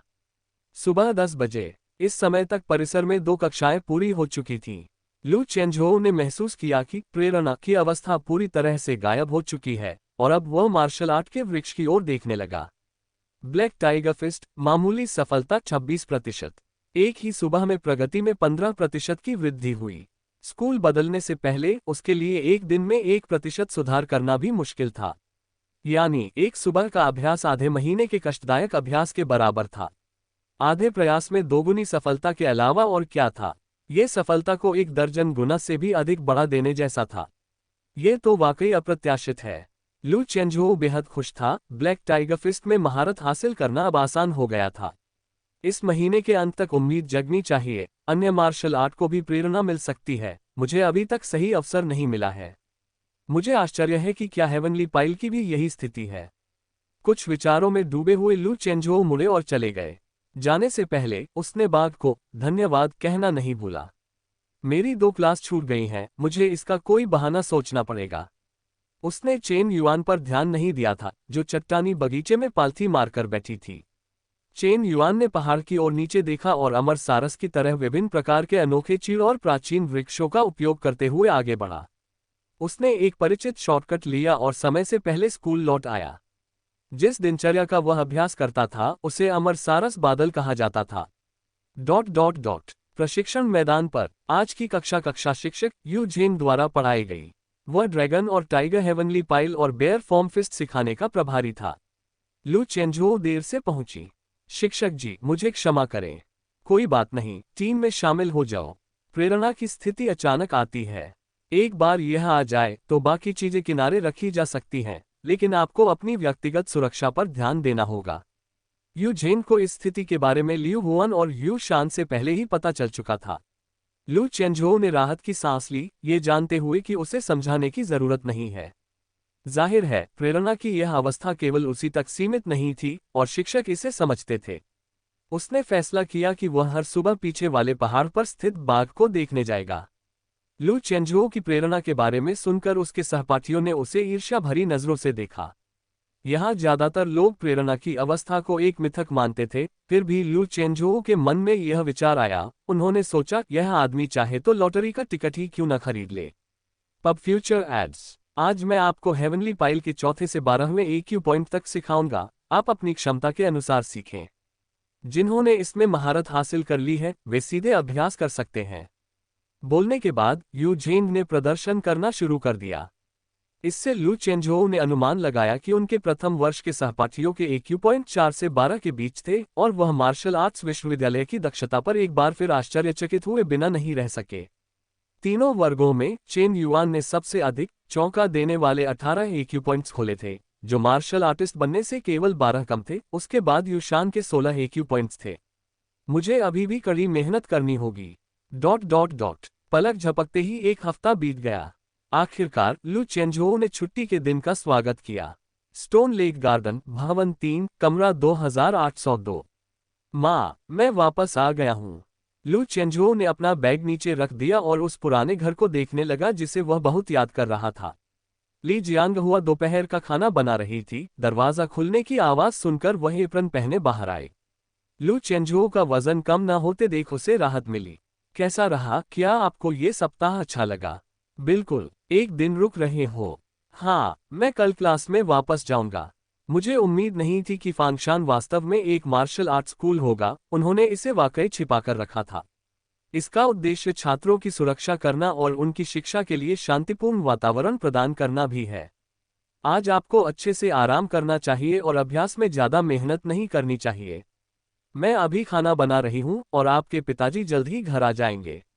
वैसे कुछ दिन पहले रू यू भी हमसे मिलने आई थी। मेरी बड़ी बहन। वो किस लिए आई थी? मैं मार्शल आर्ट्स अकादमी की ओर से हमारा हालचाल जानने आया हूँ। ओह, मैं दोपहर के भोजन के बाद अकादमी जाऊंगी। ठीक है, तुम्हारे पिताजी और मैं जल्द ही जी शिक्षक और रू यू को भोजन पर आमंत्रित करने के बारे में सोच रहे थे ताकि हम अपना आभार ठीक से व्यक्त कर सकें। ठीक है, मैं पूछ लूंगी कि शिक्षक कब खाली हैं। लेकिन हमारा परिवार इतनी महंगी चीजें नहीं खरीद सकता। चिंता मत करो माँ जी। शिक्षक ने स्वादिष्ट व्यंजनों का भरपूर आनंद ले लिया है। वह जानता था कि उसके माता पिता इस बात को लेकर चिंतित थे कि उन्होंने स्वामी के लिए पर्याप्त भव्य भेंट नहीं की है। जी शुवानटोग उनके संरक्षक थे और यदि एक दिन वह सचमुच एक ड्रैगन की तरह बादलों में विचरण करेंगे तो वह उस उज्ज्वल पंखों वाली अबाबिल को कभी नहीं भूलेंगे जिसने उन्हें उनके मार्ग पर अग्रसर किया था, क्योंकि कृतज्ञता तो अवश्य ही आवश्यक है। दोपहर के भोजन के समय लू गोपिंग घर लौट आया। ये जानते हुए कि लू चेंझोउ आएगा, उसने रास्ते में बच्चों के पसंदीदा कुछ नाश्ते खरीदे और घर में प्रवेश करते ही लू चेंझोउ को दे दिए। फिर वही हमेशा की तरह की शिकायतें शुरू हो गईं। यान फ्लेम लैंप रात में बंद नहीं किया गया था, है ना? लू चेंझोऊ ने पूछा। नहीं, खबरों के अनुसार सू शहर में अभी भी कभी कभार शून्य चीजें परेशानी पैदा कर रही थी, इसलिए हमने इसे बंद करने की हिम्मत नहीं की। हम मूर्ख नहीं हैं, यह एक ऐसा खर्च है जिस पर हम वास्तव में कंजूसी नहीं कर सकते। ली जियांगहुआ ने जल्दी से कहा। लू चेंझोऊ ने तब कहा, तुम्हें वह 50,000 की छात्रवृत्ति खर्च कर देनी चाहिए, मुझे स्कूल में खाने पीने की चिंता नहीं करनी पड़ेगी, और मार्शल आर्ट के लिए आवश्यक सामग्री राज्य सरकार द्वारा दी जाती है, मुझे बस थोड़े से जेब खर्च की जरूरत है। लू गोपिंग ने कहा, तुम इसे रखो, तुमने इसे कमाया है। हाल ही में घर में पैसों की थोड़ी तंगी थी। मार्शल आर्ट अकादमी, मार्शल आर्ट सप्लीमेंट्स और विभिन्न रहने सहने के खर्चों और बिजली के बिलों के बीच काफी पैसा खर्च हो चुका था। उसके पास कुछ बड़ी सावधि जमाएं थीं, लेकिन उनकी अवधि अभी समाप्त नहीं हुई थी। काम भी ठीक नहीं चल रहा था, क्योंकि कंपनी कृत्रिम बुद्धिमत्ता के साथ स्वचालन की ओर बढ़ रही थी। कई नौकरियां समाप्त हो रही थीं, जिनमें उसकी तकनीकी नौकरी भी शामिल थी, जिसकी अचानक कीमत कम हो गई थी। गाली देने से कुछ नहीं बदला, और कहीं और जाने की जगह न होने के कारण लू गोपिन वहीं रुका रहा। मुझे इसकी जरूरत नहीं है, तुम इसे रख लो, लू चेंझोऊ ने काफी दृढ़ स्वर में कहा। जैसे जैसे उसकी ताकत बढ़ी और मार्शल आर्ट स्कूल में दाखिला मिला, उसका रुतबा भी बढ़ गया, और बूढ़ा दंपति उसकी राय का और भी अधिक सम्मान करने लगा। ठीक है, अगर तुम्हें पैसों की जरूरत हो तो मम्मी को बता देना। ली जियांगहुआ ने लू गोपिन के बोलने का इंतजार किए बिना ही सहमति दे दी। Flying swallow martial arts hall. Course स्थिर होना चाहिए, भुजाएं फुर्तीली होनी चाहिए, पैर चुस्त होने चाहिए। जी शुवांटोग स्वयं छात्रों को उनकी समुद्र स्वीपिंग बॉडी तकनीक का प्रदर्शन और प्रशिक्षण दे रहे थे। शे रुयू भी छात्रों में शामिल थी और ध्यान से सुन रही थी। तुम भी एक बार कोशिश करके देखो। ठीक है, शिक्षक। डू लकड़ी के खंभे पर चढ़ गया, उतरने से पहले पूरे 10 मिनट तक अपनी स्थिति बनाए रखने में कामयाब रहा। उसका चेहरा खुशी से भरा हुआ था, और अन्य छात्र ईर्ष्या से देख रहे थे। भाई डू अब भी कमाल के हैं। क्या उसे समुद्र सफाई करने वाले शरीर की कला समझ आ गई है? इससे भी बढ़कर वो महारत हासिल करने के करीब हो सकता है। भाई लू के अलावा भाई डू सबसे अच्छे हैं। भाई लू, क्या वह भी हमारे हॉल से हैं? एक जिज्ञासु नवागंतुक ने पूछा। हाँ, लू चेंझोऊ, तुम नए हो, इसलिए तुम्हें पता नहीं होगा कि भाई लू कितने अद्भुत हैं। एक साधारण से योद्धा ने महज आधे साल में ही तीसरे रैंक को पार कर लिया है, और अब उन्हें dragon city martial arts university में जल्दी दाखिला मिल गया है। नए आने वाले व्यक्ति को झटका लगा। क्या वह सचमुच निम्न वर्ग का हड्डी का टुकड़ा है? उनकी कई बार परीक्षा ली जा चुकी है, और यह बात बिल्कुल सही है। लेकिन भाई लू को शायद कोई आध्यात्मिक ज्ञान प्राप्त हुआ होगा। उनकी समझ को सामान्य मानकों से नहीं मापा जा सकता, इसलिए वे अब भी एक प्रतिभाशाली व्यक्ति हैं। मैं भाई लू के काफी करीब हूं, मैं आपको बाद में उनका वीचेट भेज दूंगा, आप उन्हें जोड़ सकते हैं। हम सभी एक ही मार्शल आर्ट अकादमी से हैं, एक दूसरे को जानना अच्छा रहेगा। मार्शल आर्ट अकादमी के छात्र लू चेंझोऊ को जानने पर गर्व महसूस करने लगे। लू चेंझोऊ को याद करके डू और भी अधिक प्रेरित महसूस करने लगा। उन्हें लू चेंझोऊ के साथ किए गए अभ्यास सत्रों की याद सता रही थी और वे भावुक हो रहे थे। क्या मैं उसे मार्शल आर्ट्स अकादमी में फिर से देखूंगा? मार्शल आर्ट्स अकादमी में जो कुछ भी उपलब्ध है, वही मार्शल आर्ट्स स्कूल में भी उपलब्ध है। हुआंग हाओ जैसे मार्शल आर्टिस्टों के लिए आवश्यक कुछ व्यक्तिगत विशेष प्रशिक्षण को छोड़कर मार्शल आर्ट विश्वविद्यालय में जाने वाले अधिकांश लोग मार्शल आर्ट अकादमी में वापस नहीं लौटेंगे, या शायद ही कभी लौटेंगे। प्रशिक्षण जारी रखो, फालतू की बातें मत करो। जी शुवांटोग ने डांटते हुए कुछ बुदाबुदाते हुए वहां से चली गई। वे सब मिलकर भी लू चेंझोऊ जितनी मेहनत नहीं करते। ठीक उसी क्षण एक आकृति शक्तिशाली ढंग से अंदर दाखिल हुई। मास्टर, मैं वापस आ गया हूँ। लू चेंझोऊ का चेहरा मुस्कान से दमक उठा। ये देखकर जी जुवांटोग मुस्कुराए बिना नहीं रह सकी और बोली, तुम वापस आ गए, है ना? मार्शल आर्ट्स यूनिवर्सिटी कैसी लगी? ये बहुत अच्छा है, लेकिन मुझे यहाँ सभी की बहुत याद आ रही है। अन्य छात्र उत्साह से झूम उठे। हे भगवान, भाई लू वापस आ गया है। ऐसा लगता है कि भाई लू एक हफ्ते में और भी मजबूत हो गए हैं। नए छात्र की नज़र लू चेंझोऊ पर भी थी। तो क्या यही वो व्यक्ति है जिसके बारे में पुराने छात्र सोचना बंद नहीं कर पा रहे हैं? शी रुयू ने ताली बजाई और कहा, भाई लू, घर में आपका स्वागत है। लू चेंझोऊ ने खुशी से जवाब दिया, बहन, बहुत समय हो गया है। क्या आपने खाना खा लिया है? मैंने खा लिया है। लोगों के एक समूह ने लू चेंझोऊ को घेर लिया। वे मार्शल आर्ट स्कूल में उनके अनुभवों के बारे में बहुत उत्सुक थे। लू चेंझोऊ ने गोपनीय बातों के बारे में बात नहीं की, लेकिन उन्होंने कई सामान्य मनोरंजक कहानियां साझा की। छात्रों में गहरी लालसा थी। डू जोश में था, इसे आजमाने के लिए बेताब था। चेंझोऊ, चलो एक मुकाबला करते हैं।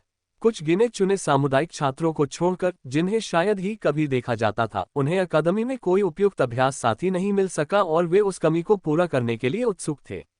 जरूर, क्या हम लकड़ी के खंभों पर चलें? कोई दिक्कत नहीं। दोनों लकड़ी के खंभों पर कूद पड़े और लू चेंझोऊ ने देखा कि डू की चाल में काफी सुधार हुआ था। ऐसा लग रहा था कि उसने इस दौरान वाकई कड़ी मेहनत की थी। भट्टी तोड़कर नाव डुबाने के दृढ़ संकल्प का स्पष्ट प्रभाव पड़ा था। ऐसे दृढ़ संकल्प के साथ पिंडजियांग मार्शल आर्ट्स विश्वविद्यालय में प्रवेश पाने में कोई समस्या नहीं होगी। डू ने कहा, मैं स्वेलो रिटर्न फिस्ट और सी स्वीपिंग बॉडी का इस्तेमाल करूंगा।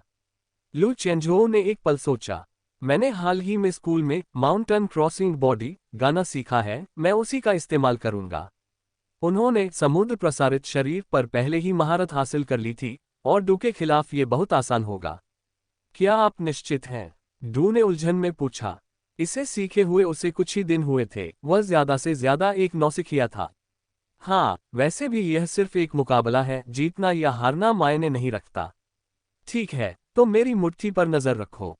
डू एक उड़ती हुई अबाबील की तरह समुद्र में गोता लगाती हुई, जोरदार प्रहार करती हुई दिखाई दी।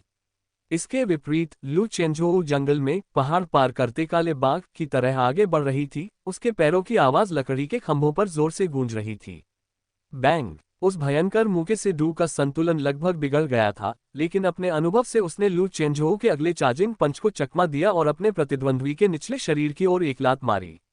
शानदार लेग तकनीक। लू चेंझोऊ एक बाघ की तरह उछला, जैसे कोई बाघ नदी पार कर रहा हो, और फिर डू के सिर की ओर लात मारी, जो तेजी से पीछे हट गया। लात से लकड़ी का खंभा जोर से हिल गया। लू चेंझोऊ उस पर बाघ की तरह स्थिर होकर उतरा, उसकी कमर फिर से वार करने से पहले ऊपर उठी। Bang bang bang! अपनी गति तकनीक के साथ हर मुके के साथ उसकी ताकत और भी भयंकर होती गई। प्रशिक्षण के कपड़ों के फटने की विस्फोटक आवाजें हर प्रहार के पीछे की अजेय शक्ति का संकेत दे रही थीं, जिससे छात्र विस्मित रह गए। क्या वाकई यही तीसरे दर्जे के व्यक्ति की शक्ति है? ऐसा लग रहा है जैसे भाई लू और भी मजबूत हो गए हैं। और अभी तो सिर्फ एक हफ्ता ही बीता है। स्नैप! लू चेंझोऊ ने आसानी से डू के हमले को चकमा दिया और उसके बाद एक किक मारी। डू के रोकने और बल को कम करने के प्रयास के बावजूद ये व्यर्थ था। बाएं और दाएं घूमती किकों की बाद की बौछार बहुत तेज थी। वह अनियंत्रित होकर लकड़ी के खंभे से नीचे गिर पड़ा। जमीन पर उतरते ही डू लुढ़क गई और उछल पड़ी। वह बेहद उत्साहित महसूस कर रही थी और उसे जरा भी शर्म नहीं आ रही थी। आखिरकार लू चेंझोऊ वह व्यक्ति था जिसने dragon city martial arts university में दाखिला लिया था। क्या उसे हराना पाना सामान्य बात नहीं थी? बहुत बढ़िया, शानदार! 5वें रैंक के रूप में ओल्ड झांग प्रशंसा में विस्मय व्यक्त किए बिना नहीं रह सका। शी रुयू भी मुस्कुराए और ताली बजाए, मन में सोचते हुए, ऐसा लगता है कि मेरे प्रशिक्षु में महज एक सप्ताह में फिर से बदलाव आ गया है। जी शुवानतोव को अपने मन में अत्यंत संतुष्टि का अनुभव हुआ। मार्शल आर्ट्स स्कूल में जाना फायदेमंद रहा। माउंटेन क्रॉसिंग बॉडी और ब्लैक टाइगर फिस्ट के संयोजन से लू चेंझोऊ ने वास्तव में टाइगर फॉर्म फिस्ट की असली शक्ति को सामने लाया। मार्शल आर्ट्स स्कूल ने वाकई एक बड़ा बदलाव किया। उनकी अंतर्दृष्टि अविश्वसनीय रूप से तीव्र थी। वे जानते थे कि दोनों तृतीय रैंक के होने के कारण अब दो भी लू चेंझोऊ का मुकाबला नहीं कर पाएंगे। उस युवक ने अभी तक अपनी पूरी ताकत का इस्तेमाल भी नहीं किया था। मई में मार्शल आर्ट्स अकादमी की विनिमय प्रतियोगिता के लिए ओल्ड जी ने दृढ़ निश्चय कर लिया था कि चाहे शक्तिशाली हाथी का बच्चा हो या जियांग जियाओ का सच्चा उत्तराधिकारी कोई भी हो, उन्हें हर हाल में जीतना ही था। मार्शल आर्ट्स स्कूल के लू चेंझोऊ के सामने वे महत्वहीन थे। सभी के साथ मेलजोल और अभ्यास करने के बाद लू चेंझोऊ जी जुवानटोव के पीछे मार्शल आर्ट कक्ष में गए और बोले, शिक्षक, मैं अभी भी स्वेलो रिटर्न फिस्ट सीखना चाहती हूँ। जी जुवानटोव ने उत्तर दिया, ठीक है, जब तक तुम इसे संभाल सकते हो मैं तुम्हें सिखाऊंगा। टाइगर फॉर्म छोटे भयंकर हमलों के लिए एक मुक्केबाजी तकनीक है, लेकिन ये फुर्तीली लड़ाई में माहिर नहीं है। स्वेलो फॉर्म उस कमजोरी को पूरी तरह से पूरा करेगा। ओल्ड जी पहले बहुत रूढ़िवादी थे। एक प्रतिभाशाली व्यक्ति को प्रतिभा के अनुरूप शिक्षण विधियों की आवश्यकता होती है। Swallow return fist swallow form school की बुनियादी मुक्केबाजी तकनीक है। स्वेलो पक्षी उड़ने में माहिर होते हैं। वे नीले आकाश में ऊंचाई तक उड़ते हैं और साफ पानी के ऊपर से नीचे तक जाते हैं। उनके बचावकारी मोड़ और घुमाव उल्लेखनीय रूप से फुर्तीले होते हैं।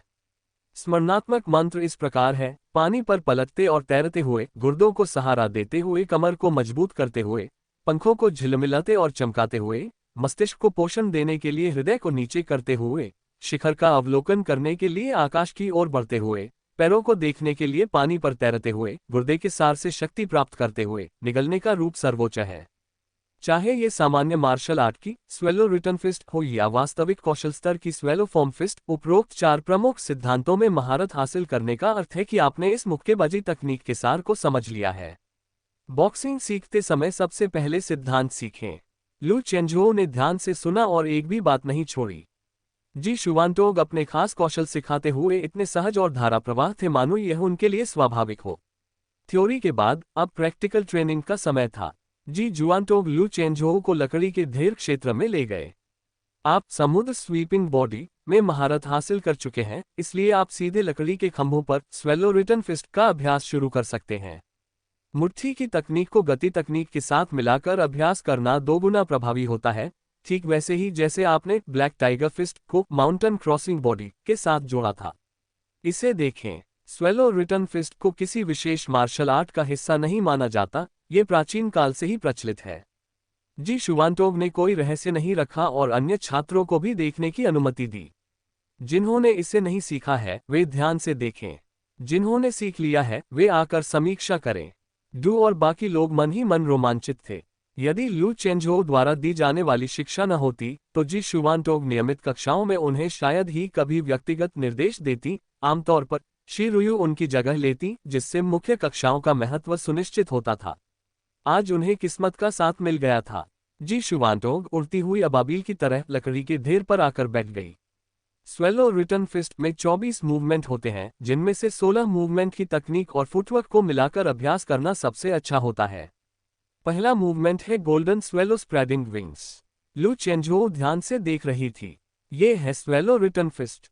जैसा कि जी शुवानतोग ने दिखाया, सभी ने उनका अनुसरण किया और अभ्यास किया। प्रशिक्षण ले रहे अन्य छात्र भी वहां आ गए। दोपहर होते होते मार्शल आर्ट्स अकादमी का वातावरण पसीने और प्रयास की भावना से भर गया था। लू चेंझुओ, आपने कितना अच्छा सीखा है। क्या आप सभी के लिए कुछ चालें दिखाना चाहेंगे? जी शुवानतोग अपनी वास्तविक विरासत को प्रदर्शित करने के लिए उत्सुक थे। जरूर शिक्षक। लू चेंझुओ ढेर पर चढ़ गया और स्वेलो रिटर्न फिस्ट का प्रदर्शन शुरू कर दिया। पहले तो वह थोड़ा अटपटा और अकड़ा हुआ था, लेकिन जब उसने black tiger crossing the mountain से अपनी सोच को अपने अभ्यास में लागू किया तो उसे धीरे धीरे इसकी आदत हो गई।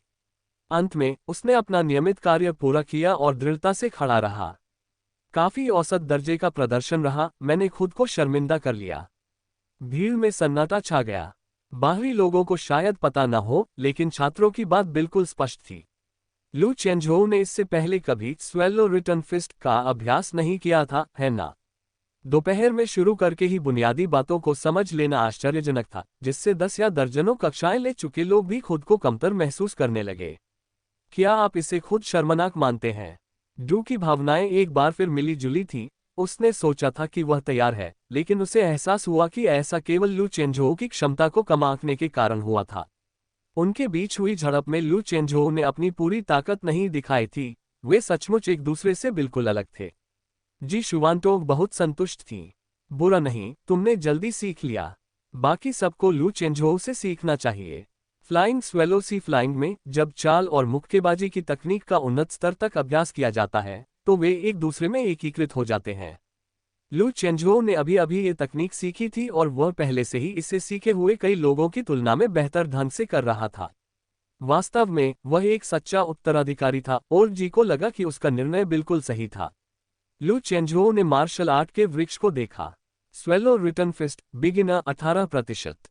कितनी जल्दी! अब मुझे इन साधारण मार्शल आर्ट्स को सीखने में कोई कठिनाई नहीं होती। कल किसने सोचा होगा कि ब्लैक टाइगर फिस्ट में शुरुआती स्तर तक पहुंचने के लिए 10 पाठ लगेंगे। साधना व्यवस्थित और समग्र है। जैसे जैसे मेरी साधना मजबूत होती जाएगी और मार्शल आर्ट्स का मेरा ज्ञान बढ़ता जाएगा, साधारण मार्शल आर्ट्स सीखना और भी आसान होता जाएगा। बेशक मार्शल आर्ट्स ट्री का योगदान निर्विवाद है। Black tiger crossing the mountain, flying swallow, sea flying. लू चेंझुओ ने पहले ही हाथी के आकार की 2 मुद्राओं में महारत हासिल कर ली थी। हालांकि ये सामान्य मार्शल आर्ट थे, लेकिन इनका सिद्धांत सार्वभौमिक है। भविष्य में अधिक गहन टाइगर फॉर्म फिस्ट और स्वेलो फॉर्म फिस्ट के साथ वह अपने सीखे हुए ज्ञान का उपयोग करके और भी गहरी समझ हासिल कर सकता था। जैसे ही वसंत ऋतु में गर्मी बढ़ती है और अबाबिलें वापस आती हैं, मुझे कभी स्टोन लेक पार्क जाकर पानी पर उड़ती हुई अबाबिलों को देखना चाहिए। शायद मैं उस प्रेरणादायक अवस्था को फिर से अनुभव कर सकूं। Ads by pub future. Pub future ads. Black tiger पर भरोसा करने का वह अद्भुत और मदहोश कर देने वाला एहसास। लू चेंझुओ के लिए यह एक अविस्मरणीय अनुभव था। मार्शल आर्ट्स ट्री के साथ शायद प्रेरणा के क्षण उतने दुर्लभ नहीं थे जितने आमतौर पर लगते थे। जब तक सही परिस्थितियां और अवसर मिलते थे, उन्हें दोहराया जा सकता था। समय बहुत जल्दी बीत गया। लू चेंझुओ जाने के लिए तैयार थी। किन झेंग नाम का ये लड़का सप्ताहांत में घूमने फिरने की बात कर रहा था, लेकिन ली लिनेलिंग के खाली होने की खबर सुनकर वह इतना उत्साहित हो गया कि उसने जल्दबाजी में अपनी बड़ी बहन को फिल्म देखने के लिए बुला लिया। वह अपनी योजना पूरी तरह से भूल गया था। प्रस्थान करने से पहले जी जुआनटोग ने कहा, खूब मन लगाकर पढ़ाई करो, अगले महीने होने वाली मार्शल आर्ट्स अकादमी की विनिमय प्रतियोगिता में कोई समस्या नहीं होगी। मैं अपनी पूरी कोशिश करूंगा। 1,00,000 युआन जीतने के लिए लू चेंझुओ दृढ़ संकल्पित था। अब जब उसने मार्शल आर्ट्स स्कूल में दाखिला ले लिया था, तो उसे बुनियादी मार्शल आर्ट्स सप्लीमेंट्स की चिंता करने की जरूरत नहीं थी, लेकिन फिर भी उसके पास पैसों की कमी थी। पहली बात तो ये कि उसे अपने परिवार के खर्चों को पूरा करना था, और दूसरी बात ये कि जैसे जैसे उसकी साधना में सुधार हो रहा था, स्कूल द्वारा दिए जाने वाले मुफ्त मार्शल आर्ट्स सप्लीमेंट्स उसके लिए पर्याप्त नहीं थे। वह हमेशा गुरु से और अधिक नहीं मांग सकता था। वह दूसरों की प्रतिभा को हल्के में नहीं ले सकता था। पुराने समय में मार्शल आर्ट के अभ्यासकर्ताओं को महान औषधि बनाने के लिए बड़ी मात्रा में कीमती जड़ी बूटियां और पूरक पदार्थ खरीदने पड़ते थे। आजकल मार्शल आर्ट औषधि कंपनियों ने पहले से ही अधिक वैज्ञानिक रूप से तैयार किए गए पूरक पदार्थ बना लिए हैं, लेकिन इन सब की कीमत बहुत अधिक थी। स्कूल में केवल सबसे बुनियादी ची बूस्टिंग 1 ही उपलब्ध था, जिसकी कीमत 12,000 युआन प्रति बॉक्स थी। वहीं मार्शल आर्ट परिवारों के कुछ साथी या विश्वविद्यालयों के प्रतिभाशाली छात्र strengthening bones 1, nourishing organ 1, bright God 1 जैसी चीजें ले रहे थे, जिनकी कीमतें 10,000 से लेकर 1,00,000 युआन तक थीं। जाने से पहले बूढ़े झांग ने लू चेंझुओ को रोका। चेंझुओ, मेरा ऐप जल्द ही लॉन्च होने वाला है, अपना समर्थन देना न भूलें। मैं आपको एक प्रमुख प्रचार सूत्र के रूप में शामिल करने की योजना बना रहा हूं। अगले महीने होने वाली एक्सचेंज प्रतियोगिता एक बेहतरीन अवसर है। शुरुआत में हमारे पास शायद ज्यादा उपयोगकर्ता नहीं होंगे, लेकिन मेरे पास पैसा है, और अगर आप जुड़ने के इच्छुक हैं तो मैं आपको अग्रिम रूप से 1,00,000 रुपये दे दूंगा। ओल्ड झांग को उद्यमिता में वाकई बहुत रुचि थी। वह एक मुफ्त प्लेटफॉर्म से शुरुआत करेगा, कुछ उपयोगकर्ताओं को आकर्षित करेगा, फिर धीरे धीरे कुछ सशुल्क विकल्प पेश करेगा, साथ ही साथ अधिक प्रतिभाशाली युवा मार्शल आर्टिस्टों को इसमें शामिल होने के लिए प्रोत्साहित करेगा। वह इतने उच्च पद पर नहीं थे कि प्रतिभावानों के बीच उठ बैठ सकें, लेकिन लू चेंझुओ ऐसा कर सकता था। उन्हें हर हाल में लू चेंझुओ को अपने साथ लाना ही था। लू चेंझुओ ने तुरंत सहमति नहीं दी। मैं इस बारे में सोचूंगा, मुख्यतः इसलिए क्योंकि हम बंद प्रबंधन के अधीन हैं। मेरे पास प्रति सप्ताह केवल 1 दिन का खाली समय होता है, और मैं आपके 1,00,000 रुपये लेकर यूं ही कुछ नहीं कर सकता, है ना? बूढ़े झांग ने सिर हिलाया। इस पर सोचो, तुम यूं ही पैसे नहीं ले रहे हो, मुझे तुम्हारी क्षमता और भविष्य में मिलने वाली प्रसिद्धि पर भरोसा है। अगर कभी भी तुम्हें कोई परेशानी हो तो मुझसे कभी भी संपर्क करना। धन्यवाद। कोई बात नहीं, हम साथी शिष्य हैं, मुझे ये करना ही होगा। ... फांगशान में शाम शांत और सुकून भरी थी। ड्रैगन सिटी हाई स्कूल, लू चेंझुओ कैंपस लौट आए। प्रशिक्षण मैदान में हेवनली पाइल का अभ्यास करने के बाद उन्होंने देखा कि छात्रों का एक समूह किसी विषय पर उत्साहपूर्वक चर्चा कर रहा है। पूछने पर ही उन्हें पता चला कि वे जुलाई में होने वाली ग्रीष्मकालीन परीक्षा के बारे में बात कर रहे थे। मार्शल आर्ट्स हाई स्कूल में आमतौर पर मासिक परीक्षाएं नहीं होती थीं, क्योंकि मार्शल आर्ट के अध्ययन में सांस्कृतिक कक्षाओं के विपरीत महीने दर महीने बहुत अधिक उतार चढ़ाव नहीं होता है। केवल शुरुआती 3 स्तरों के दौरान ही मासिक रूप से उल्लेखनीय सुधार देखने को मिल सकता है, लेकिन उसके बाद ये गति धीमी हो जाती है। चौथे रैंक और उससे ऊपर के रैंक के लिए धीरे धीरे मेहनत करना ही एकमात्र लक्ष्य था। इसलिए साल में केवल 2 ही महत्वपूर्ण मूल्यांकन होते थे। जुलाई में होने वाली ग्रीष्मकालीन परीक्षा, जनवरी में होने वाली शीतकालीन परीक्षा। एक भी मूल्यांकन में असफल होने पर आपको स्कूल की निगरानी सूची में डाल दिया जाएगा। यदि आप 2 बार असफल हो जाते तो आपको निष्कासित कर दिया जाता। मार्शल आर्ट्स स्कूल के छात्र हर साल काफी संसाधनों का उपभोग करते हैं, तो ये सचमुच में योग्यतम के जीवित रहने का स्थान था।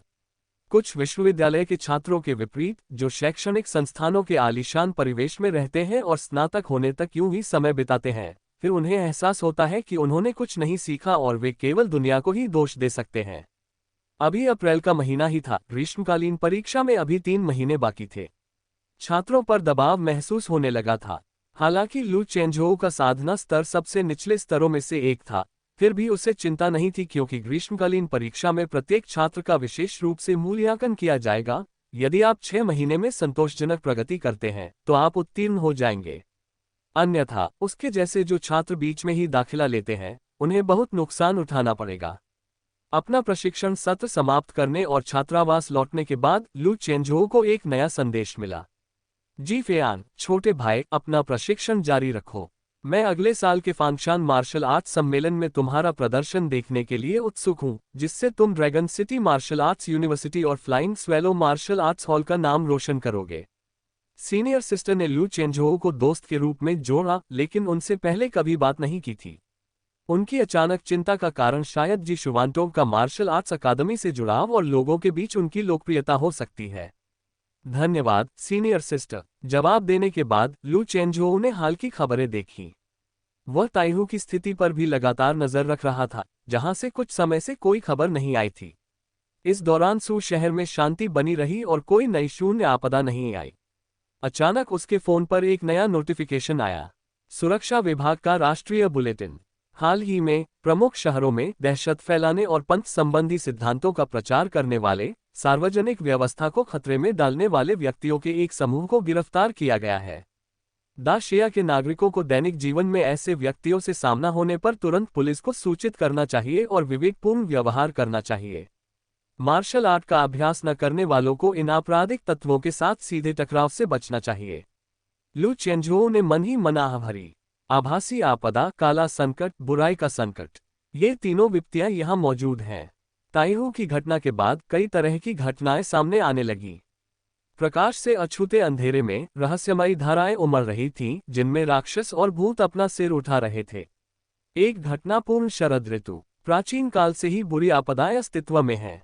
यदि काली आपदा के भीतर कुछ ऐसे मार्शल आर्टिस्ट हो सकते हैं जिन पर गलत आरोप लगाए गए हों और जो वैचारिक विवादों या अन्य कारणों से डकैती की ओर मुड़ गए हों, तो बुरी आपदाएं और आभासी आपदाएं पूरी तरह से दुष्ट और बुरी हैं, जिनकी युगों से सार्वभौमिक रूप से निंदा की जाती रही है।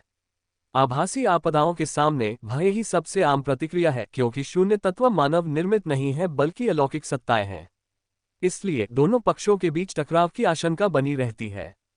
लेकिन पंथ स्वभाव से ही कुछ तथाकथित सच्चे देवताओं की पूजा करते हैं और अक्सर कम पढ़े लिखे, दूरदराज के क्षेत्रों में जाकर कमजोर और बीमार लोगों को धोखा देते हैं। उनके पास किसी प्रकार की मस्तिष्क वशीकरण करने की क्षमता भी हो सकती है, जिससे वे गुप्त रूप से और बर्बरतापूर्वक अपना प्रभाव लगातार बढ़ाते रहते हैं, जिसके कारण उन्हें जड़ से उखाड़ना मुश्किल हो जाता है। लू चेंझोऊ ने कुछ अंधविश्वास विरोधी पर्चे भी देखे थे। इन लोगों द्वारा पूजे जाने वाले तथाकथित सच्चे देवता एक से बढ़कर एक विचित्र थे, जिनका मौजूदा धर्मों से कोई संबंध नहीं था। कुछ लोग कहते हैं कि शून्य की विपत्तियां और दुष्टता एक दूसरे से जुड़ी हुई हैं। आभासी आपदा के बाद हमेशा एक भयावह विपत्ति आती है। विभिन्न पंथों का उदय शून्य लोक से संबंधित होना चाहिए। पंथों को जड़ से खत्म करने के लिए मूल समस्या शून्य क्षेत्र में निहित है। दुर्भाग्यवश वर्तमान में प्रौद्योगिकी ने शून्य लोक के बारे में केवल हिमशैल का एक छोटा सा हिस्सा ही उजागर किया है। आने वाले लंबे समय तक मानव समाज इसके चंगुल से बच नहीं पाएगा। लू चेंझोऊ ने अपने माता पिता को संदेश भेजकर उन्हें सुरक्षित रहने की सलाह दी। पैकेज या भोजन पहुंचाने के बहाने गुप्त रूप से उपदेश देने वालों से विशेष रूप से सावधान रहें। यदि आपको कोई लगातार बड़बड़ाता हुआ दिखाई दे तो संकोच न करें, सीधे उसकी शिकायत दर्ज कराएं। जब तक ऐसी रिपोर्टिंग निराधार न हो, संबंधित विभाग इसे गंभीरता से लेंगे। दाशिया द्वारा पंथों पर की गई कार्रवाई निस्संदेह सबसे कठोर है। कुछ देश न केवल पंथों को दबाने से परहेज करते हैं बल्कि उनका इस्तेमाल लोगों को गुमराह करने और उन पर शासन करने के लिए करते हैं, जिससे कुख्यात अंतर्राष्ट्रीय त्रासदी होती है और अंतर्राष्ट्रीय समुदाय से निंदा होती है। सोने से पहले लू चेंझोउ ने जी फेयान की बातों के बारे में सोचा। उन्होंने फेंगशान मार्शल मीटिंग के बारे में लियू हुआन से विस्तार से परामर्श किया, जो जनवरी में शीतकालीन परीक्षाओं के बाद 24 मार्शल आर्ट हाई स्कूलों की एक वार्षिक संयुक्त प्रतियोगिता निकली। श्रेणी, पद या मार्शल आर्ट पर कोई प्रतिबंध नहीं है, बस ठंडे हथियारों का इस्तेमाल न करें। प्रथम स्थान पाने वाले को 5 मिलियन, द्वितीय स्थान पाने वाले को 4 मिलियन, तृतीय स्थान पाने वाले को 3 मिलियन मिलेंगे। जब तक आप शीर्ष 12 में शामिल होते हैं, आपको कम से कम 1 मिलियन का आकर्षक पुरस्कार मिलना तय है। शीर्ष 30 में शामिल होने वालों को कम से कम 500,000 मिलेंगे और शीर्ष 100 में शामिल होने वालों को 200,000 मूल्य की ब्राइट गॉड नंबर 1 दवा के 2 बक्से मिलेंगे। आप बहुत उदार हैं, लेकिन शीर्ष 12 में पहुंचने के लिए कम से कम 7वीं श्रेणी की साधना की आवश्यकता होगी। ड्रैगन सिटी में केवल वरिष्ठ यू शान और चेन युआन के पास ही मौका है। शीर्ष 100 की शुरुआत 5वीं श्रेणी से होती है। जानकारी मिलने के बाद लू चेंझोउ ज्यादा उत्साहित नहीं थे। तीसरे रैंक से 7वें रैंक तक पहुंचने के लिए 9 महीने का समय मिलना लगभग असंभव था, लगभग शून्य ही। मार्शल आर्ट स्ट्रीट जैसी किसी चीज के साथ भी वह प्रतिभाशाली वर्ग में शामिल होने के लिए पर्याप्त रूप से काबिल होगा। लेकिन शीर्ष 100 में जगह बनाना अभी भी संभव है। Bright god number 1 martial medicine factory number 6 का इन वर्षों का सबसे लोकप्रिय उत्पाद है। कहा जाता है कि यह ताजगी और चुस्ती का एहसास कराता है और थोड़े समय के लिए मार्शल आर्ट प्रशिक्षण की दक्षता में सुधार करता है। यहां तक कि यह प्रेरणा मिलने की संभावना को भी बढ़ाने की अफवाह है। अभी के लिए मैं ड्रैगन सिटी में होने वाली मार्शल मीटिंग की तैयारी करूंगा, जो 3 महीने बाद होगी। हमारे स्कूल में शीर्ष 30 में पहुंचने पर ही 50,000 मूल्य का नंबर 1 पौष्टिक अंक का एक डिब्बा मिल जाएगा। लू चेंझोउ आशान्वित थे। एक छात्र के रूप में उसके पास पैसे कमाने के बहुत कम साधन थे। उसे स्कूल और अकादमी की विभिन्न प्रतियोगिताओं में सक्रिय रूप से भाग लेना चाहिए। अगले दिन लू चेंझोउ सुबह जल्दी उठी, हेवनली पाइल का अभ्यास किया और फिर बाघों को देखने के लिए पहाड़ पर चढ़ गई। काले बाघ ने अपनी आंखें खोली, चकित होकर, शायद सोच रहा था कि यह बंदर इतनी जल्दी बिना किसी कारण के क्यों उठा। ये सब देखते हुए लू चेंझोउ ने मुक्केबाजी का अभ्यास किया। दुर्भाग्यवश नाश्ते के समय तक प्रेरणा की अवस्था अभी तक नहीं आई थी। जैसा कि उम्मीद थी, इसे जबरदस्ती नहीं थोपा जा सकता। लू चेंझोउ निराश नहीं हुआ और खाना खाने के लिए पहाड़ से नीचे उतर गया। वैसे भी अपनी वर्तमान प्रगति के साथ वह महीने के अंत तक ब्लैक टाइगर फिस्ट में बड़ी सफलता प्राप्त कर लेगा। जल्दबाजी करने की कोई जरूरत नहीं थी। कैफेटेरिया में लियू हुआन हंसते हुए बोली, चेंझोउ फिर से बाघ देखने गए थे, है ना? हाँ। लू चेंझोउ के अलावा बाकी सभी लोग बस यूं ही देखने चले गए। हर सुबह उन जानवरों को कौन सूंघेगा? मार्शल आर्ट में आगे बढ़ना सिर्फ जानवरों को देखने के बारे में नहीं है। टाइगर फॉर्म का उद्देश्य बाघ के सार और गहन रहस्यों में महारत हासिल करना है। केवल लू चेंझोउ ने ही इसे गंभीरता से लिया। हुओ तियान्यू खिलखिलाकर हंसी, चेंझोउ तुम तो बड़े गंभीर हो। अपने सहपाठियों के मजाक का सामना करते हुए लू चेंझोउ निराश नहीं हुआ। उसने हर दिन जाने की योजना बनाई और अगर वह हर कुछ महीनों में एक बार प्रेरणा के उस क्षण का अनुभव कर सके तो ये यात्रा सार्थक होगी। Flying swallow martial arts hall. इस दौरान आपके मार्गदर्शन के लिए धन्यवाद मास्टर जी। मैंने बहुत प्रगति की है, लेकिन कुछ कारणों से शायद मैं दोबारा नहीं आऊंगा। हुआंग हाओ ने जी जुआनटो को धनुष दिया। खैर, चाहे कुछ भी हो जाए, मैं आपके उज्जवल भविष्य की कामना करता हूँ।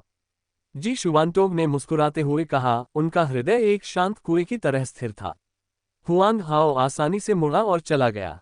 हालांकि वह पिंगजियांग मार्शल आर्ट्स यूनिवर्सिटी से संबद्ध हाई स्कूल में पढ़ता था, लेकिन उसकी महत्वाकांक्षा थी और वह केवल पिंगजियांग मार्शल आर्ट्स यूनिवर्सिटी से संतुष्ट नहीं था। वह dragon city martial arts university में प्रवेश लेना चाहता था।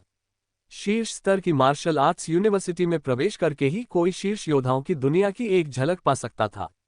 प्रशिक्षण मैदान के पास से गुजरते हुए हुआंग हाओ ने किन झेंग और कुछ लोगों को फिर से बातें करते और हंसी मजाक करते देखा, लेकिन हाल ही में उसने उस लड़के लू चेंझोउ को शायद ही कभी आते देखा। हो सकता है उसने आना छोड़ दिया हो सकता है ये गरीबी के कारण हो या शायद किसी अन्य कारण से। उन्होंने ऐसे कई मार्शल आर्टिस्ट देखे थे जिन्होंने बीच में ही हार मान ली थी। इतनी लगन होना अफसोस की बात है। लेकिन अगर लंबे समय तक सफलता की कोई उम्मीद न दिखे तो सबसे दृढ़ निश्चयी व्यक्ति भी हार मान लेगा। शायद वह अन्य क्षेत्रों में सफल हो सके, लेकिन मार्शल आर्ट में नहीं। वह अपने मन में जानता था कि वह और इस मार्शल आर्ट्स अकादमी के लोग अंततः दो अलग अलग दुनियाओं से आए हैं। अब से कोई आदान प्रदान नहीं होगा। यही कारण था कि उसने मार्शल आर्ट्स अकादमी के उस समूह आमंत्रण को अनदेखा कर दिया था जिसमें मास्टर ने उसे औपचारिकता के तौर पर शामिल किया था जब वह पहली बार शामिल हुआ था।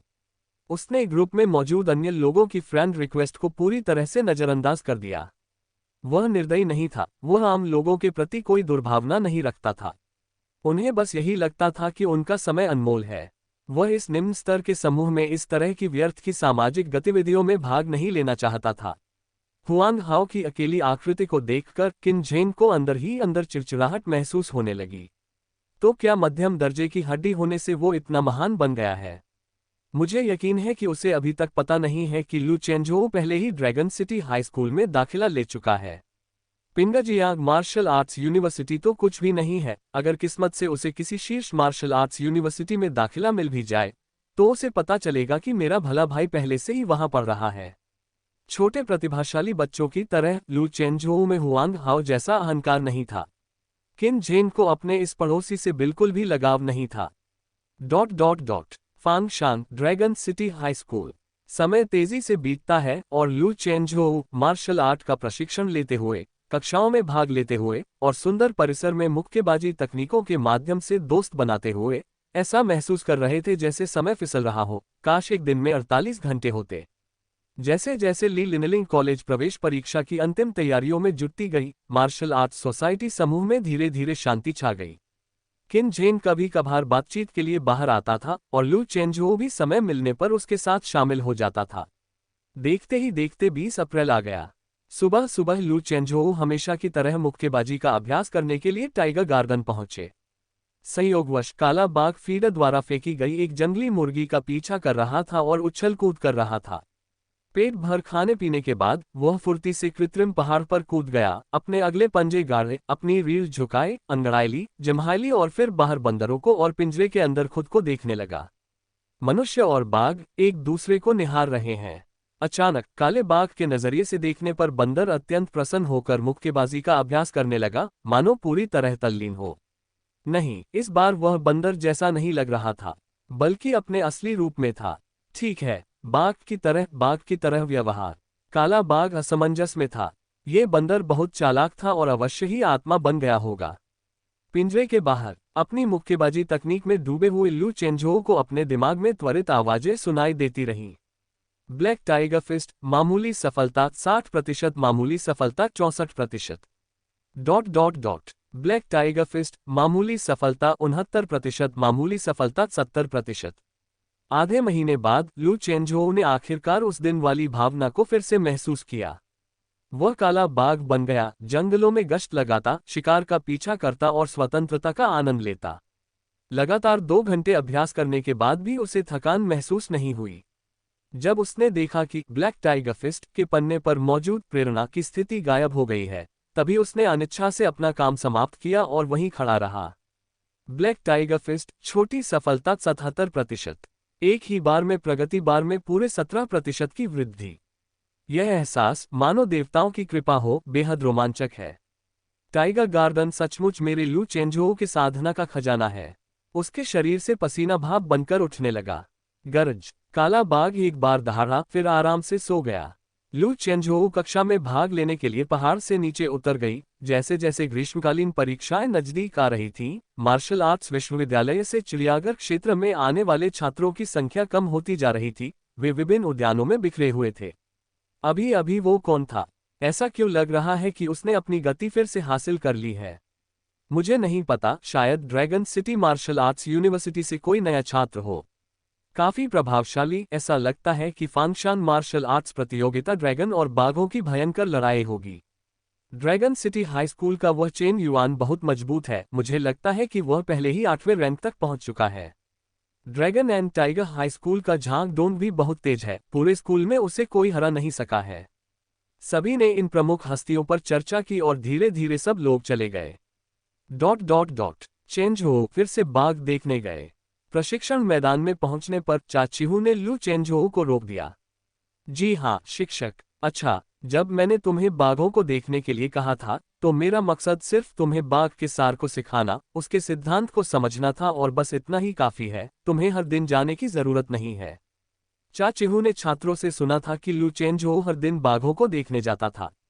उन्हें चिंता थी कि लू चेंजोऊ कहीं किसी बात पर ज्यादा ध्यान न दे रहे हों, इसलिए वे उन्हें याद दिलाने आए थे। लू चेंजोऊ मुस्कुराए और जवाब दिया, मैं शिक्षक की बात समझ गया, मुझे बस इतना लगता है कि इस स्तर पर मुझे बाघ से अभी बहुत कुछ सीखना है। जब मैं वास्तव में बाघ रूप के सार में महारत हासिल कर लूंगा तब मैं जाना बंद कर दूंगा। चाचीहू ने एक पल के लिए सोचा, ये भी ठीक है, तो आगे बढ़ो। ठीक है शिक्षक जी, अलविदा। लू चेंजोऊ जल्दी से कक्षा की ओर चल पड़ी। चेंजोऊ, अगली बार देर मत करना। ठीक है शिक्षक। लू चेंजोऊ अपनी सीट पर लौट आया और लियू हुआन ने उसकी ओर देखने के लिए अपना सिर घुमाया। कक्षा निरीक्षक मन ही मन थोड़ा संशय में था, सोच रहा था कि क्या लू चेंजोऊ को फिर से कोई प्रेरणा मिली है। शायद वह देर से उठा होगा, भला कोई इतनी बार ऐसी अवस्था में कैसे रह सकता है। प्रेरणा मासिक धर्म चक्र की तरह नहीं होती। क्लास खत्म होने के बाद क्लास टीचर यू झेंग अंदर आए और बोले, मैं आपसे कुछ कहना चाहता हूं, यहाँ मौजूद सभी लोग पिछले कुछ महीनों से सू शहर की स्थिति से अवगत हैं। बाहर का माहौल बिल्कुल भी शांत नहीं है। अब से छुट्टी के दिनों में घर जाने के बजाय स्कूल में ही रहने की कोशिश करें, खासकर वे लोग जो दूर रहते हैं। पास में रहने वाले लोग भी सतर्क रहें और संदिग्ध लोगों से सावधान रहें। लियू हुआन ने पूछा, शिक्षक, क्या इसका संबंध पंथों से है? यू झेंग ने सिर हिलाया। हाँ, लेकिन ये सिर्फ पंथों की बात नहीं है। विपत्तियां अक्सर 3-3 के समूह में आती हैं और पंथ अक्सर ब्लैक नाइट्स के साथ मिलीभगत करते हैं। वैसे भी आप सब अभी बहुत छोटे हैं। अगर गलती से आपका सामना अपराधियों से हो जाए तो हीरो बनने की कोशिश करने से बेहतर है भाग जाना। ऐसा नहीं है कि स्कूल नैतिक रूप से सही होने का समर्थन नहीं करता है, लेकिन उन भावी मार्शल आर्टिस्टों को खोना उचित नहीं है जिन्हें बेहतरीन संसाधनों के साथ पाला पोसा जाता है और फिर उनका समय से पहले पतन हो जाता है। क्या आप सभी को समझ आ गया? जाने से पहले उन्होंने फिर से इस बात पर जोर दिया, युवा लोग हमेशा ऊर्जावान होते हैं। 27 अप्रैल, छात्रावास में लू चेंजोऊ पसीने से भीगी हुई हेवनली पाइल का अभ्यास कर रही थी। पब फ्यूचर विज्ञापन काम खत्म करने के बाद उसने मार्शल आर्ट्स ट्री की ओर देखा। मार्शल आर्ट, बेसिक बॉक्सिंग, पूर्णता कोई पछतावा नहीं। ब्लैक टाइगर फिस्ट, छोटी सफलता 99%। पर्वत पार करने का शरीर, महारत 60%। स्वेलो रिटर्न फिस्ट, महारत 50%। समुद्री प्रवाह, महारत 30%। खेती तकनीक, ड्रैगन और टाइगर स्वर्गीय ढेर, 5वां एक्यू पॉइंट खोला गया। 1 महीने से भी कम समय में उनकी प्रगति चमत्कारिक थी। ब्लैक टाइगर फिस्ट लगभग ग्रेट सक्सेस के स्तर पर था। माउंटेन क्रॉसिंग बॉडी और स्वेलो रिटर्न फिस्ट दोनों में पूर्ण महारत हासिल हो चुकी थी और सी स्वीपिंग बॉडी में भी काफी प्रगति हो चुकी थी। सबसे महत्वपूर्ण बात यह है कि 5वां एक्यू पॉइंट, शाओजे एक्यू पॉइंट, खुल गया था। उसने अभी अभी अपने ची ब्लड में स्पष्ट वृद्धि महसूस की थी। हाल ही में साधना में व्यस्त होने के कारण उसने अपने ची ब्लड का परीक्षण नहीं किया था। उसने ब्लैक टाइगर फिस्ट में महान सफलता प्राप्त करने के बाद स्कूल के मापन कक्ष में जाने की योजना बनाई थी। शिक्षक हॉन्ग ने कहा कि ब्लैक टाइगर फिस्ट में महान सफलता प्राप्त करने से मुझे ब्लैक टाइगर डार्क स्ट्रेंथ को समझने में मदद मिल सकती है और पूर्णता प्राप्त करने से निश्चित रूप से मुझे इसे समझने की क्षमता मिलेगी। लू चेंजोऊ को इसकी बेसब्री से प्रतीक्षा थी। डार्क फोर्स क्षेत्र में डार्क स्ट्रेंथ सबसे महत्वपूर्ण क्षमता है। विदेशी योद्धा स्पष्ट शक्ति को बुनियादी बाह्य बल कौशल, डार्क स्ट्रेंथ को मध्यवर्ती आंतरिक बल कौशल और सर्वोच्च रूपांतरण शक्ति को उच्च स्तरीय सहजता तकनीक कहते हैं। सामान्य लोग भी सहज प्रवृत्ति से स्पष्ट शक्ति का आह्वान कर सकते हैं, हालांकि यह मार्शल आर्टिस्टों की तुलना में कहीं कम शक्तिशाली होती है। लेकिन डार्क स्ट्रेंथ केवल उन मार्शल आर्टिस्टों द्वारा प्रदर्शित की जा सकती है जो गहन स्तर तक युद्ध का अभ्यास करते हैं। डार्क स्ट्रेंथ चुपके से हमला करने और अचानक हमला करने पर जोर देता है, जो पलक झपकते ही विस्फोट कर देता है।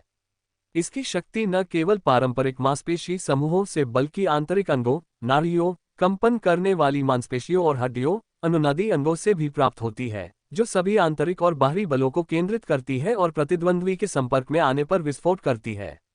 बूम! ये वीनस नकली दांतों से 300 गुना बेहतर है और कीमत बहुत सस्ती है। 79 साल की उम्र में भी मर्दाना ताकत 10 गुना कैसे बढ़ाएं? Unreal invertebrates that'll creep into your dreams. एक मुक्का 1000 कैटी की ताकत से फूटता है। पैर से एक वार, जैसे बाघ की पूंछ। डार्क स्ट्रेंथ के उस्ताद से मुकाबला करते समय हमेशा सतर्क रहना चाहिए। जो चाल देखने में साधारण लगे, वह विनाशकारी साबित हो सकती है। 8 तकनीकों और शारीरिक कौशल को मिलाकर डार्क स्ट्रेंथ का उस्ताद निहत्थे होने पर भी 10 आम वयस्कों का सामना कर सकता है। बेशक, अक्सर यह कहा जाता है कि एक जुझारू योद्धा एक कुशल योद्धा को हरा सकता है, और एक चौथे दर्जे का मार्शल आर्टिस्ट भी विशेष हार्ड चीक बोन तकनीकों के बिना कई हमलावरों के खिलाफ संघर्ष कर सकता है, जिससे बिना चोट के जीतना मुश्किल हो जाता है। हालांकि गिरने से पहले वे विरोधी निश्चित रूप से पहले जमीन पर गिरेंगे। मामूली सतही चोटें तो अपरिहार्य हैं, लेकिन गंभीर चोटें नहीं। रात के 9 बजे सोने से पहले लू चेंजोऊ ने अपने स्मार्टफोन पर ब्राउज किया। मार्शल आर्ट्स हॉल के चैट ग्रुप हाल ही में हुए एक हत्या के मामले पर चर्चाओं से गुलजार थे। उसने संदेश को देखा और थोड़ा भौहें चढ़ा ली। पीड़ित पास के ही एक हाई स्कूल का छात्र था, जिसकी साधना का स्तर 4था था। उसकी हत्या एक पंथवादी ने की थी। जांच के बाद पुलिस ने पंथ के अड्डे से एक धूपदानी विशेषज्ञ को गिरफ्तार किया। इसके बाद उन्होंने सू शहर में एक नए पंथ की खोज की घोषणा की, पवित्र गुरु संप्रदाय, जो महान संत स्वर्गीय राजा की पूजा करता था। यह संप्रदाय पहले दाशिया में सक्रिय था, लेकिन आधिकारिक कार्रवाई के बाद गायब हो गया था और फिर चुपचाप सू शहर में फैल गया। पुलिस ने लोगों को सतर्क रहने और गुमराह न होने की चेतावनी दी। पंथों के झांसे में आने वाले उन आम लोगों का अक्सर दुखद अंत होता था। इन अंधभक्तों को किसी भी तरह की अच्छी मौत नहीं मिलनी चाहिए। क्या इस दुनिया में ईश्वर का अस्तित्व है? लू चेंजोऊ जल्दबाजी में कोई दावा नहीं करेंगे। आखिरकार शून्य लोक जैसी अलौकिक जगहें भी हैं जो बुरी आत्माओं को जन्म देती हैं। लेकिन उनका दृढ़ विश्वास था कि पंथों के मुख से निकलने वाले ये तथाकथित देवता मानवता के लिए हानिकारक हैं, जो मनुष्यों को केवल शोषण के लक्ष्य के रूप में देखते हैं। अगर मानव सभ्यता के देवता होते तो वे स्वयं मार्शल आर्टिस्ट होते। बेशक ये केवल दाशिया का दृष्टिकोण है। दिव्य बाल संप्रदाय, पवित्र गुरु संप्रदाय, नीला कमल समाज, आत्मा पठन क्लब।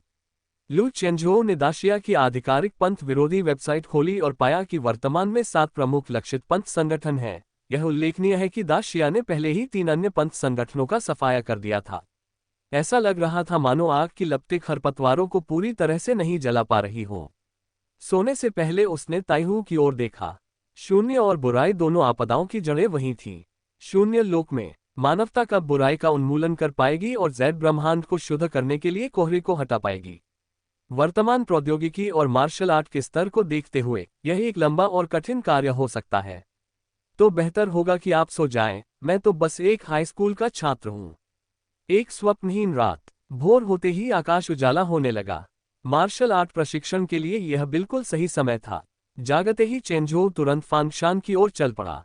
टाइगर गार्डन के सामने दूर दूर तक कोई भी इंसान नजर नहीं आ रहा था और काला बाघ वहां आंखें खोलकर लेटा हुआ था।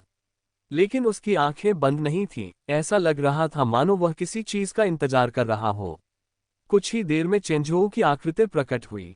काला बाघ जानता था वह बंदर फिर से आ गया है।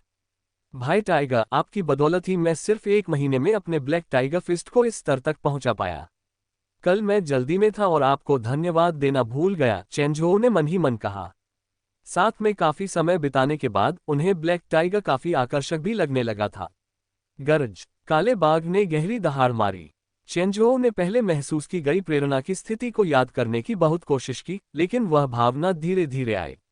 उसने 1 घंटे तक वहीं पर अपनी मुक्केबाजी तकनीक का अभ्यास किया और फिर पहाड़ से नीचे उतर गया।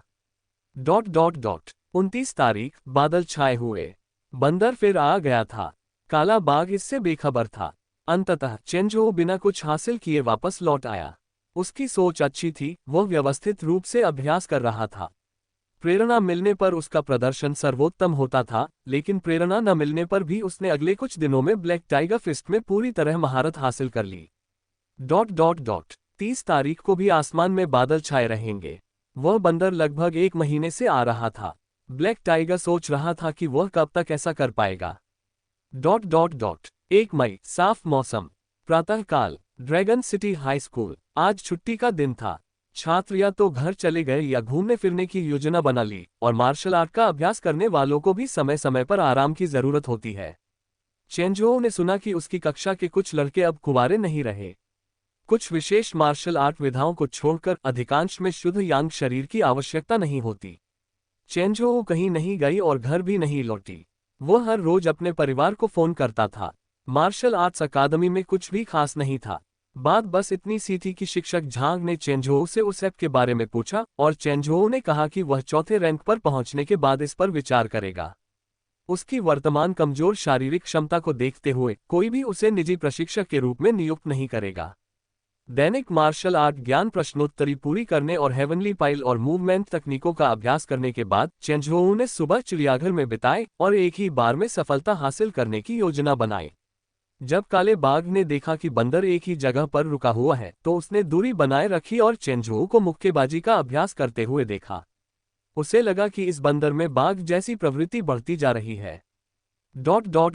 सूरज पश्चिम में अस्त हो गया, अवशेष खून की तरह लाल चमक रहे थे। अनजाने में ही शाम हो चुकी थी। पहला सफलता का प्रयास वास्तव में चुनौतीपूर्ण था।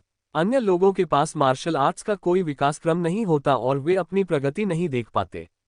ऐसी बाधाओं का सामना करना, लंबे समय तक कठिन प्रशिक्षण के बाद भी सफलता न मिलना, वास्तव में निराशाजनक है। इसीलिए कई लोग वर्षों तक तीसरे रैंक पर अटके रहने के बाद मार्शल आर्ट्स छोड़ देते हैं।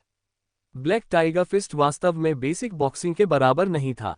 मार्शल आर्ट कठिन है, उतना ही चुनौतीपूर्ण जितना कि स्वर्ग तक पहुंचना। डार्क फोर्स वास्तव में एक मार्शल आर्टिस्ट के मार्ग में पहली बड़ी बाधा थी। पिछले कुछ दिनों के अत्यधिक प्रशिक्षण के बाद चेंजोऊ को थोड़ी थकान महसूस हो रही थी। उन्हें लग रहा था कि वे सफलता से बस एक कदम दूर हैं और उन्होंने फिर से नियमित अभ्यास जारी रखा। काला बाघ पूरी तरह से बेरोक-टोक होकर पहाड़ पार कर रहा है। पब फ्यूचर के विज्ञापन। पब फ्यूचर विज्ञापन। उसने अपनी सारी ऊर्जा 36 रूपों को माउंटेन क्रॉसिंग बॉडी के साथ संयोजित करने में लगा दी और टाइगर गार्डन में उनका जबरदस्त प्रदर्शन किया। कभी कभार राहगीरों ने देखा कि यह चेंजोऊ है और जाते समय उन्होंने अपना सिर हिलाया।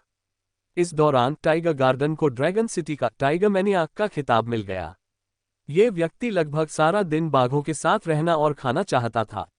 फिर किसी को पता चला कि यह व्यक्ति एक स्थानांतरित छात्र था जो महीने की शुरुआत में ही आया था और उसकी शारीरिक स्थिति निम्न वर्ग की थी।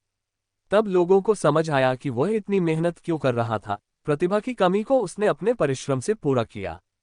गरज। काला बाघ लू चेंजोऊ की मुक्केबाजी देख रहा था और सचमुच मंत्रमुग्ध हो गया था।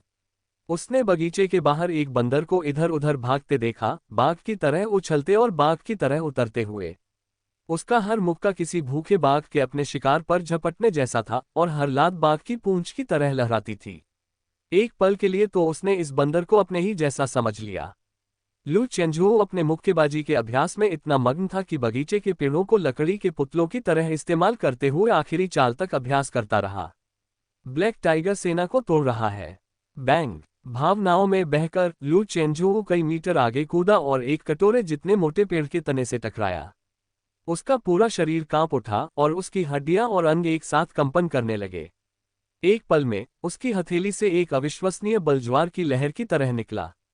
दहाड़। ऐसा लग रहा था मानो उसके मन में पहाड़ों में बाघ की दहाड़ गूंज रही हो। बूम। चटकने की आवाज। कटोरे जितना मोटा पेड़ का तना चटकने की आवाज से भर गया और उस पर लगभग 1 फुट लंबी और 1 इंच गहरी एक दरार दिखाई दी। अनगिनत हरे पत्ते सरसराते हुए नीचे गिर गए। वे उस जबरदस्त बल से हिल गए थे और इस समय लू चेंजोऊ की कठोर चमड़े जैसी हथेलियां लाल और गर्म थीं। उस प्रहार का प्रभाव हल्का नहीं था। उसने दर्द को नजरअंदाज कर दिया और अपनी उत्तेजना को मुश्किल से छिपा पाया। क्या ये डार्क फोर्स है? हाँ, मैंने कर दिखाया, मैं सफल हो गया। हॉन फू ने उसे धोखा नहीं दिया था। ब्लैक टाइगर फिस्ट में महान सफलता प्राप्त करने पर पूर्णता तक पहुंचने की प्रतीक्षा किए बिना डार्क फोर्स को समझने का मौका था। पसीने से तरबतर लू चेंजोऊ ने मार्शल आर्ट्स ट्री की ओर देखा। Black tiger fist great success 1%। 6 साल के भीतर ब्लैक टाइगर फिस्ट में बड़ी सफलता। जब मैंने हथेली से प्रहार किया तो मेरी हड्डियां और अंग एक साथ कांप उठे और ऐसा लगा जैसे पहले से खुले हुए 5 एक्यूपॉइंट से नई शक्तियां उभर आए हों। मेरा ची ब्लड हालांकि अभी चौथे स्तर पर नहीं है लेकिन उसके काफी करीब है। डार्क फोर्स चौथे रैंक की सबसे महत्वपूर्ण विशेष क्षमता थी। यही कारण था कि डार्क फोर्स क्षेत्र ने मिंग पावर क्षेत्र के शिखर को पूरी तरह से पराजित कर दिया। ये केवल ची ब्लड में मामूली अंतर नहीं था बल्कि डार्क फोर्स में अंतर था। द्वितीय श्रेणी का लू चेंझोऊ अपने स्तर से ऊपर के डू को हरा सकता था, लेकिन तृतीय श्रेणी के उसके लिए चतुर्थ श्रेणी के प्रतिद्वंद्वी को हराना असंभव था। दोनों में जमीन आसमान का अंतर था। लू चेंझोऊ ने माउंटेन क्रॉसिंग बॉडी के पन्नों को देखा। उन्हें आश्चर्य हुआ कि वे झिलमिला रहे थे, जो असाधारण रूप से ध्यान देने योग्य था।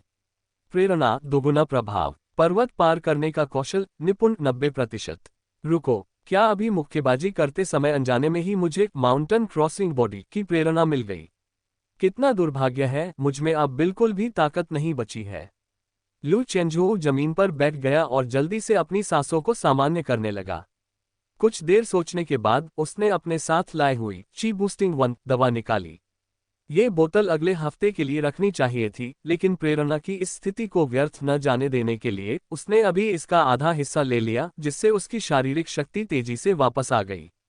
दवा के प्रभाव से प्रेरित होकर वह 10 मिनट बाद फिर से खड़ा हो गया।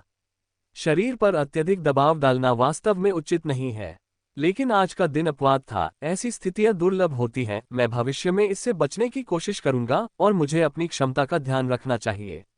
ब्लैक टाइगर की निगरानी में लू चेंझोऊ ने अपना मार्शल आर्ट प्रशिक्षण फिर से शुरू किया और ब्लैक टाइगर भी हैरान रह गया। अगर वह उसकी जगह होता तो कब का थक चुका होता।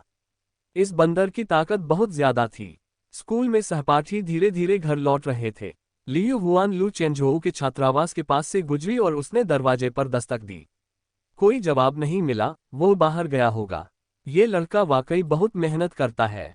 मार्शल आर्ट स्कूल में आलसी लोग बहुत कम होते हैं, लेकिन लू चेंझोऊ जैसा मेहनती व्यक्ति उसने अपने जीवन में ऐसे बहुत कम लोगों को देखा था। ये लड़का तो वाकई अद्भुत था। चाहे भविष्य में लू चेंझोऊ को dragon city martial arts university में दाखिला मिल पाए या नहीं, वह इस व्यक्ति की दिल से प्रशंसा करता था। ... रात गहरी थी, 9 बज रहे थे। लू चेंझोऊ अभी भी पर्वत पार करने का शरीर का अभ्यास कर रही थी। काला बाघ पहले ही अपने घोंसले में लौट चुका था। चिड़ियाघर के पीछे पहाड़ी पर निदेशक का कार्यालय लिखा हुआ एक बोर्ड लटका हुआ था। लगभग 1.8 मीटर लंबा, बूढ़ा चेहरा और सफेद बालों वाला एक अधेड़ उम्र का व्यक्ति सामान्य पोशाक पहने हुए ड्रैगन और टाइगर हेवनली पाइल का अभ्यास समाप्त कर रहा था और लापरवाही से अपनी मांसपेशियों को खींच रहा था। उसने जम्हाई ली और आह भरी। हेवनली पाइल में बहुत मेहनत लगती है। एक्यू पॉइंट्स को खोलना कब खत्म होगा? हर हरकत के साथ उसके सभी 450 एक्यू पॉइंट्स उसके भीतर झंझना रहे थे। उसकी राजसी उपस्थिति ने रात के बादलों को छट दिया और उसके विशाल चीरक से 5 पंजों वाले सुनहरे ड्रैगन की एक मोटी और भयंकर छवि उभरी, जो उसके पीछे कुंडली मारकर बैठी थी। ड्रैगन की दहाड़ तारों के बीच गूंज रही थी। उसने अनजाने में नीचे की ओर देखा, दूर तक झांका और अपनी भौहें ऊपर उठाईं। अरे, वो बच्चा अभी भी बाहर क्यों है?